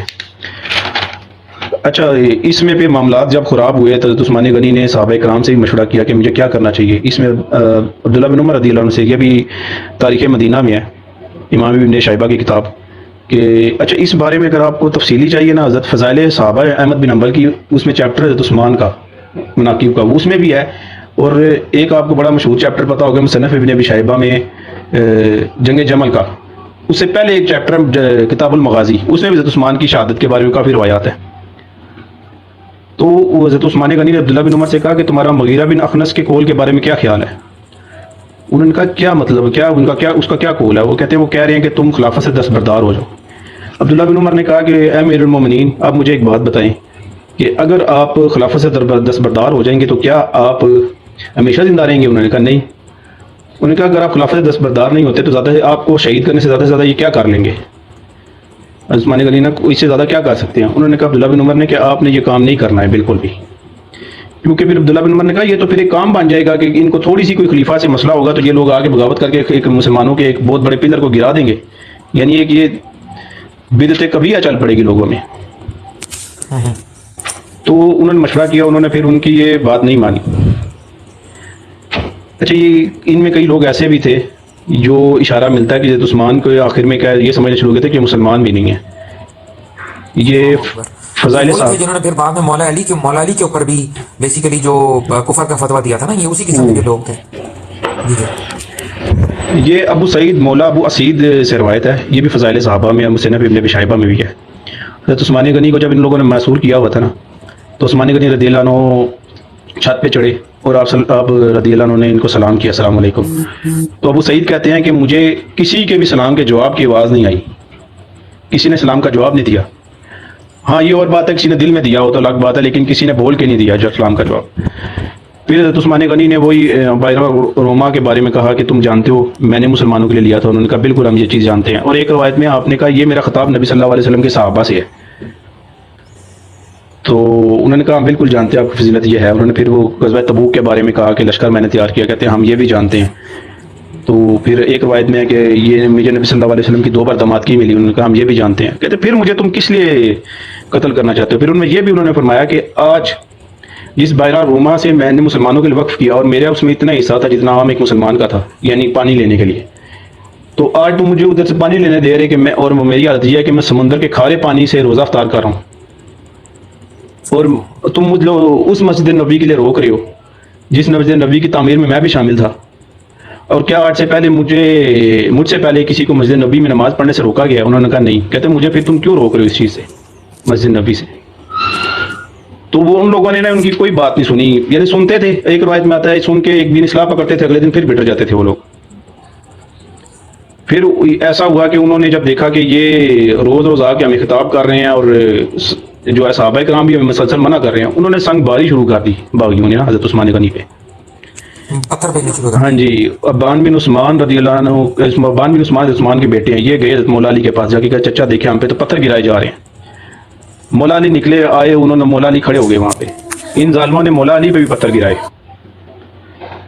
مولا علی پہ جب پتھر گرائے تو مولا علی کے دونوں کندھے جو ہیں وہ شل ہو گئے، یعنی وہ جو ہے نا کام کرنا چھوڑ گئے، یعنی اس حد تک انہوں نے مارا کہ وہ. پھر مولا علی نے ابان بن عثمان کو کہا کہ بھتیجے ایسے ہی ڈٹے رہو جیسے میں ڈٹا ہوں. لیکن وہ پیچھے نہیں ہوئے مولا علی، وہ حضرت عثمان کی حفاظت کرتے رہے ہیں کہ یہ ان کو کہیں شہید نہ کر دیں مولا علی. پھر انہوں نے قتل کی دھمکیاں دینی شروع کر دی. مصنف ابن ابی شیبہ میں ہے، اس کی بھی سند صحیح ہے کہ جب ان کی دال نہیں گل رہی تھی تو انہوں نے کہا انہوں نے ہمارے ساتھ عہد توڑ دیا اور اب ہم ان کو چھوڑیں گے نہیں، ان کو قتل کر دیں گے. اچھا یہ تو ایک مین سٹریم کی کتاب میں سنن نبی داؤد میں ہے. سیدنا ابو امامہ بن سہل رضی اللہ عنہ بیان کرتے ہیں کہ ہم لوگ سیدنا عثمان کے ساتھ تھے، ہاں تھے جب وہ اپنے گھر میں معصور تھے. گھر میں ایک ایسی جگہ تھی جہاں داخل ہوتا تو وہ مقام بلتا پہ بیٹھے لوگوں کی باتیں سن سکتا تھا، یعنی جہاں پہ وہ لوگ موجود تھے حضرت عثمان تھے جہاں پہ. سیدنا عثمان اس جگہ گئے، پھر ہمارے پاس واپس آئے. ان کا رنگ فک ہوا تھا، نہیں اڑا ہوا تھا. انہوں نے بتایا کہ یہ لوگ مجھے قتل کرنے کی دھمکیاں دینے لگے ہیں. ہم نے کہا امیر المومنین ان کی جانب سے آپ کو اللہ کافی ہے. پھر انہوں نے حضرت عثمان غنی رضی اللہ عنہ ان لوگوں کو کہا کہ تم لوگ مجھے کیوں قتل کرنا چاہتے ہو؟ میں نے نبی صلی اللہ علیہ وسلم سے سنا ہے کہ 3 وجوہات کے علاوہ کسی کو تم قتل نہیں کر سکتے. ایک ہے کہ کوئی شخص شادی شدہ ہونے کے بعد زنا کرے، میں نے نہ زمانہ جاہلیت میں کبھی ایسا کیا نہ اسلام لانے کے بعد کیا. دوسرا کوئی مرتد ہو جائے، میں نے کبھی اسلام نہیں چھوڑا. اور تیسرا ناحق قتل، میں نے وہ بھی نہیں کیا. تم مجھے پھر کس وجہ سے قتل کرنا چاہتے ہو؟ اچھا یہاں پہ ہمارے جو اہل تشیع بھائی ہیں وہ بھی مانتے ہیں کہ جو کچھ ہوا ہے نا اس کی سزا، اس کی یعنی یہ بات سزا تو نہیں، میں کہتا یہ نہیں بنتا تھا کہ وہ لوگ قتل کریں. میں ذاکرین کی نہیں بات کر رہا، پڑھے لکھے جو اہل تشیع علماء ہیں ان کی بات کر رہا ہوں. وہ کہتے ہیں کہ نہیں قتل کرنا نہیں بنتا تھا، یہ غلط ہوا ہے بالکل. اچھا اس میں ایک اور ہے ابو سعید، یہ ابو جو مولا ہیں ابو سعید کے، یہ بیان کرتے ہیں کہ کیسے خلافت پہ مسعور جب انہیں کیا گیا تھا، وہی میں نے جو پہلے بیان کی ہے روایت کے مسجد سے روکنا، انہوں نے عثمان نے پوچھا، اور اس میں یہ الفاظ آتا ہے کہ مفصل صورتیں بھی میں نے کتابت کی ہیں. پھر اس کے آگے یہ چلتا ہے، اس میں یہ ہے پوائنٹ جو آپ کو پیچھے میں نے بتایا تھا کہ مالک اشتر کھڑا ہوا اور اس نے کہا کہ تمہارے ساتھ اور ان کے ساتھ چال چلی گئی، اس نے تمہارے ساتھ کیا اور تمہارے لوگوں کے ساتھ اور ان کے ساتھ چال چلی گئی. اس میں یہ ہے کہ جب امیر المومنین نے سارے اپنے یعنی وہ تمام کر دی نا کہ مسجد سے کیوں روکتے ہو مجھے تم، اور بیرا روما سے پانی کیوں نہیں لینے دیتے، یہ ساری باتیں. پھر اس کے بعد وہ راوی عامر کہتے ہیں کہ جب خبر لوگوں میں پھیل گئی نا کہ یہ لوگ تو امیر المومنین کو قتل کرنے لگے ہیں، تو انہوں نے پھر وہ لوگ جمع ہو گئے، انہوں نے کہا کہ امیر المومنین سے رک جاؤ، یعنی ان کو شہید نہیں کرو. پھر مالک اشتر کھڑا ہوا، یعنی کھڑے ہوئے، اور انہوں نے پھر کہا کہ تم چھوڑ دو ان کو.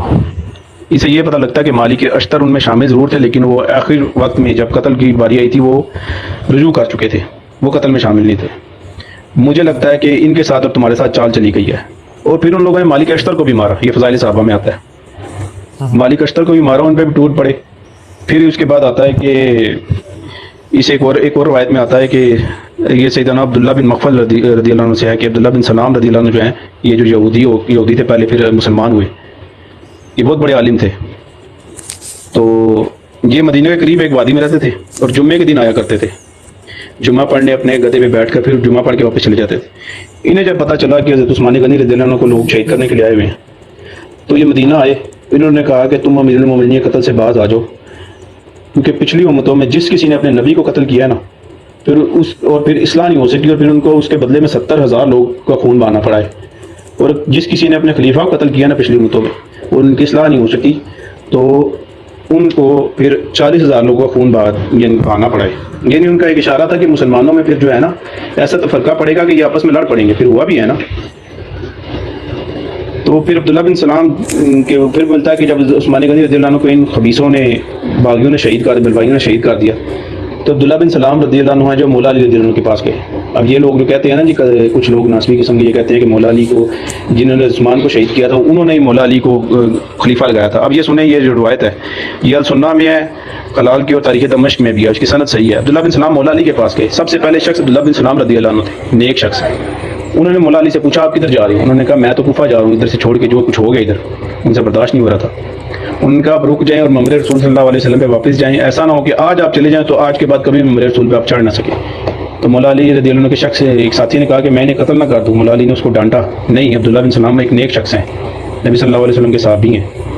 اب یہاں پہ یہ پتہ لگتا ہے کہ عبداللہ بن سلام رضی اللہ عنہ سب سے پہلے مولا علی کو کہا تھا کہ آپ خلافت حقدار آپ ہیں، آپ سے زیادہ کوئی بھی نہیں ہے اور بھی بیعت کرنے والے. یہاں پہ اب چیز آتی ہے لڑائی سے گریز کیوں کیا. اس پہ عبداللہ بن زبیر رضی اللہ عنہ فرماتے ہیں کہ معاشرے کے دن میں سیدنا عثمان سے کہا کہ آپ باہر نکلیں اور باغیوں سے لڑائی کریں. آپ کے ساتھ وہ لوگ ہیں جن کی اللہ نے اس وقت مدد کی تھی جب وہ تعداد میں کم تھے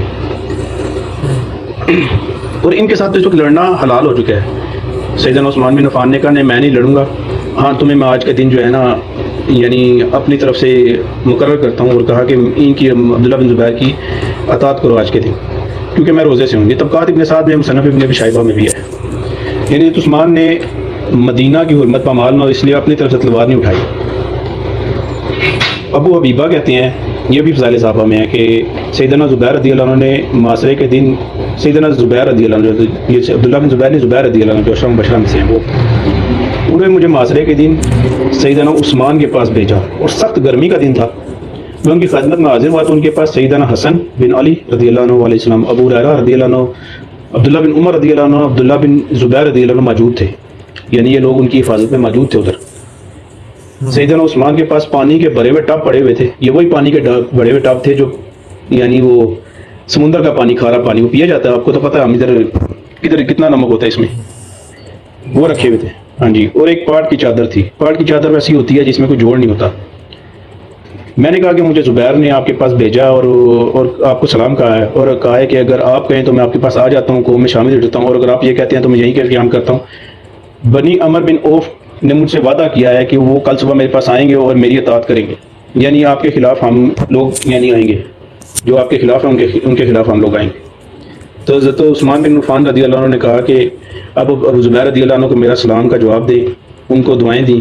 اور مجھے پتا تھا کہ یہ میرا بھائی جو ہے میرے مشکل وقت میں میرے کام آئے گا. مولا علی تو آ ہی رہے تھے نا، مولا علی نے اپنے بیٹے بھی بھیجے ہوئے تھے اور خود بھی انہوں نے اپنے کندھے توڑوا لیے ان کی وجہ سے، یعنی سنگ باری جب اکا رہے تھے. تو اس پہ انہوں نے پھر کہا کہ آپ آ جائیں. لیکن پھر روایت میں آتا ہے کہ بنی عمر بن اوف کے آنے سے پہلے ان لوگوں نے حضرت عثمان کو شہید کر دیا، ان خبیثوں نے. اچھا یہ اور اس کے اندر جو روایات آپ نے پہلے بھی میرے سے ڈسکس کی ہیں، حضرت حسن بن علی رضی اللہ عنہ بھی اس میں زخمی ہوئے تھے نا اس اٹیک میں. جی وہی میں بیان کرنے لگوں گی. وہ آگے آئے گی، وہ کنان ہے جو عینی شاہد ہے اس چیز کا. وہ ہمارے بھائی آئے نہیں ہیں ڈاکٹر صاحب، ان کے پاس تو اس بارے میں بہت علم ہے. تو ام المومنین سیدہ صفیہ جاتی ہیں حضرت عثمان بن عفان رضی اللہ عنہ کے، سیدنا عثمان بن عفان رضی اللہ عنہ کے پاس. تو اس وقت نا مالک اشتر وہاں موجود ہوتا ہے. جب اس کی ڈیٹیل سمجھنی ہے، تاریخ مدینہ میں ہے یہ بھی.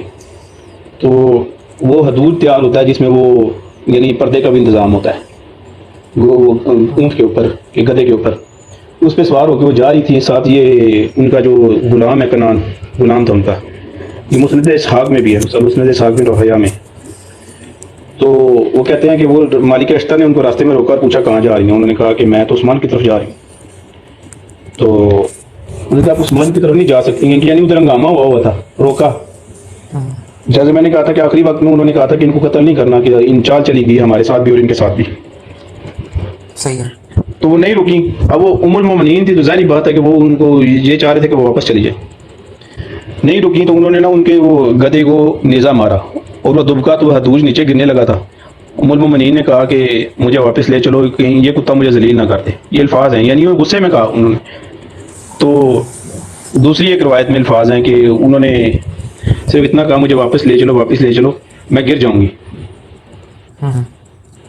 تو واپس آ گئی. یعنی وہ بھی پانی لے کے یعنی لوگوں سے بات کرنے بھی آئی تھی.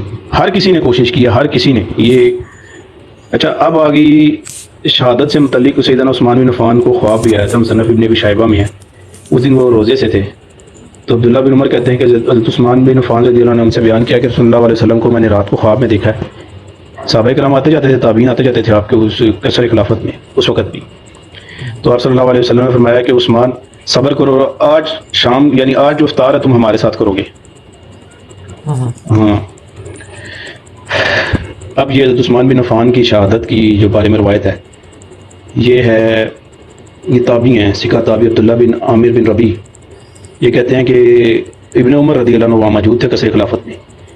تو حضرت عثمان بن عفان رضی اللہ عنہ نے کہا کہ اٹھو عمر, عبداللہ بن عمر اور قصر خلافت کے پیرا دو. عبداللہ بن عمر اٹھے ہیں, بنو عدی کی ایک جماعت ان کے ساتھ تھی. تو جب وہ باہر گئے ان لوگوں سے بات کرنے کے لیے, انہوں نے عبداللہ بن عمر کی بات نہیں کی, ان کو دکھا دیا اور اندر داخل ہو گئے. عبداللہ بن عمر رضی اللہ عنہ کو پتہ نہیں چلا جتنی دیر میں ان لوگوں نے عثمان بن عفان کو شہید کر دیا. شہید کر کے باہر نکلے تھے عبداللہ بن عمر کے, وہ سکہ تابعی کہتے ہیں جب میں اندر داخل ہوا تو اس وقت ایک شخص تھا محمد بن ابی بکر, وہ ان کے پلنگ کے ساتھ ایک یعنی ایسے افسردہ بیٹھے ہوئے تھے ایک لگا کے. تو ہم ان کی بیوی نے, حضرت عثمان کی بیوی نے, ان کا نام ہے بنت شبیہ بن ربیہ, انہوں نے محمد بن بکر کو کہا فلانے یعنی فلاں اٹھو اور گھر والوں کی حفاظت کرو. اب مجھے بتائیں قاتل کو کون کہتا ہے کہ تم گھر والوں کی حفاظت کرو؟ اگر محمد بن بکر نے قتل کیا ہوتا, داڑھی پکڑی ہوتی, وہ روایات ساری جھوٹی ہیں, موجود ضرور ہیں لیکن جھوٹی ہیں محدثین کے اصول پہ. تو انہوں نے کہا کہ آج میں ہی گھر والوں کی حفاظت کروں گا. یہ بھی تاریخ مدینہ میں. اچھا اس میں نا یہ جو الزام جو ہے وہ جو بھی یہ دیتے ہیں حضرت ابو بکر کے بیٹے کو الزام دیتے ہیں وہ بالکل بے بنیاد ہے, رائٹ؟ نہ مالک اشتر کا ثابت ہے, مولا علی ایسے لوگوں کو لے سکتے تھے جنہوں نے عثمان کو شہید کیا ہو, ہو ہی نہیں سکتا. ہاں جی. نہ مالک اشتر کا ثابت ہے, نہ محمد بن ابی بکر کا ثابت ہے. محمد بن ابی بکر کے ساتھ مسئلہ یہ تھا کہ مولا علی نے ان کو معزول کر کے امیر شام کو ان کو بھیجا تھا, ان کو گورنر میں مقرر کرتا ہوں. تو معاویہ رضی اللہ عنہ تو نہیں, لیکن ان کے چاہنے والوں نے پھر ان پہ الزام لگایا کہ انہوں نے یہ کام ڈالے ہیں, کیونکہ روایت کے معاملے میں تو وہ لوگ.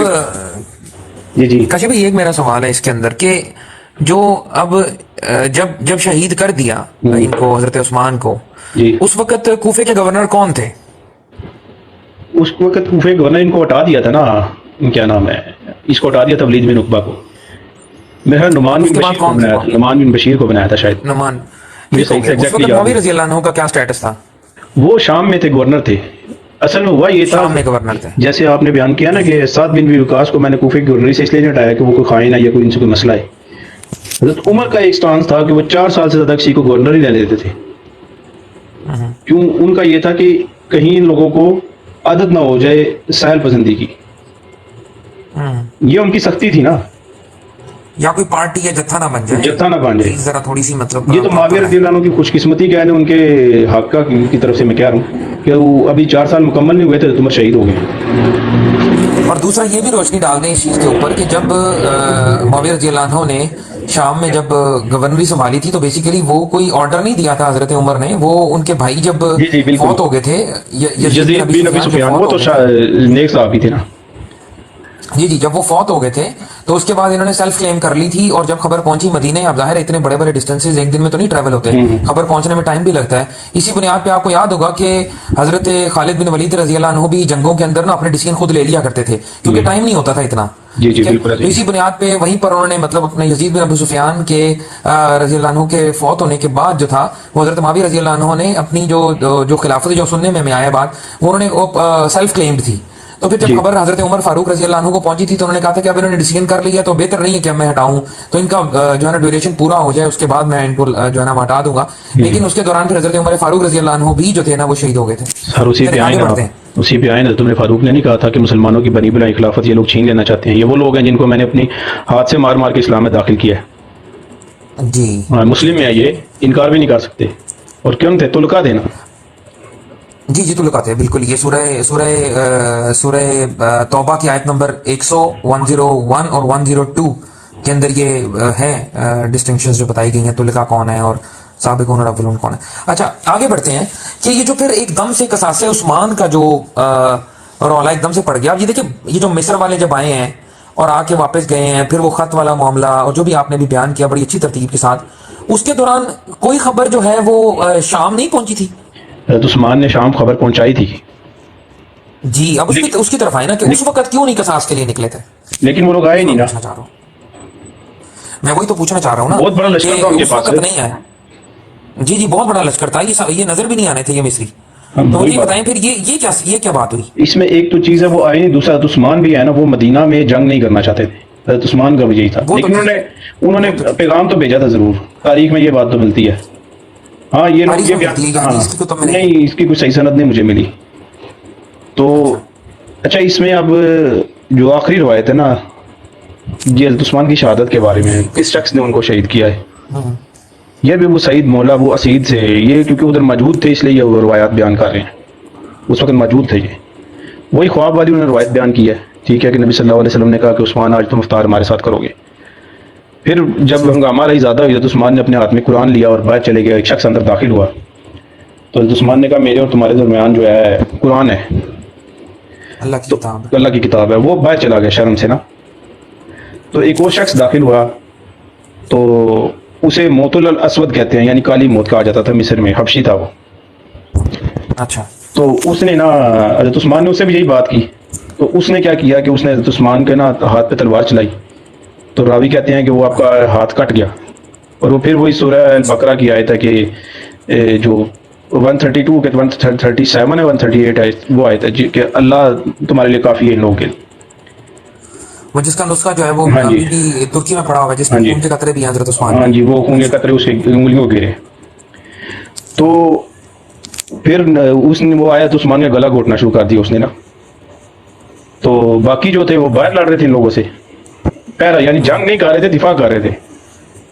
صحیح ہے. تو اتنی دیر میں پھر نہ وہ باہر نکل گیا. پھر اس نے باہر جا کے کہا کہ میں نے ایک ایسے شخص کا گلا گھونٹا, یعنی اس کو فوت نہیں ہوئے تھے, شہید نہیں ہوئے تھے, گلا گھونٹ کے باہر چلا گیا, جس کا گلا اتنا نازک ہے کہ میں بیان نہیں کر سکتا کہ آج سے پہلے میں نے کوئی اتنا نازک جسم دیکھا ہو. یعنی عثمان غنی بھی تھے, حیادار بھی تھے, اور بہت زیادہ جو ہے نا صلح رحمی کرنے والے تھے. اس قسم کا جو بندہ ہوتا ہے وہ پھر آپ کو پتہ ہے کس قسم کی نیچر ہوتی ہے اس کی. صحیح ہے. تو پھر ایک اور شخص داخل ہوا, اس نے عثمان کو شہید کر دیا. پھر ان کی ایک بیوی دوسری جو ہیں نائلہ بنت فرفاسا, وہ حضرت عثمان کے پاس بیٹھ گئیں. ٹھیک ہے, جھک گئی ان کی طرف. تو ان خبیثوں نے پھر ان کی بھی گستاخی کی, یعنی ان کے بارے میں ان لوگوں نے بکواس کی کہ دیکھو اس کے کولے کیسے ہیں بڑے بڑے.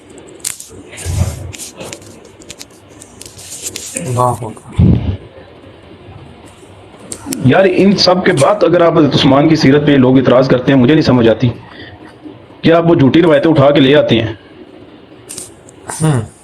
من گھڑت, جس پہ کوئی سند کوئی محدث نے بھی اس کو صحیح نہیں کہا, سب نے کہا کہ یہ گھڑی ہوئی حدیث ہے.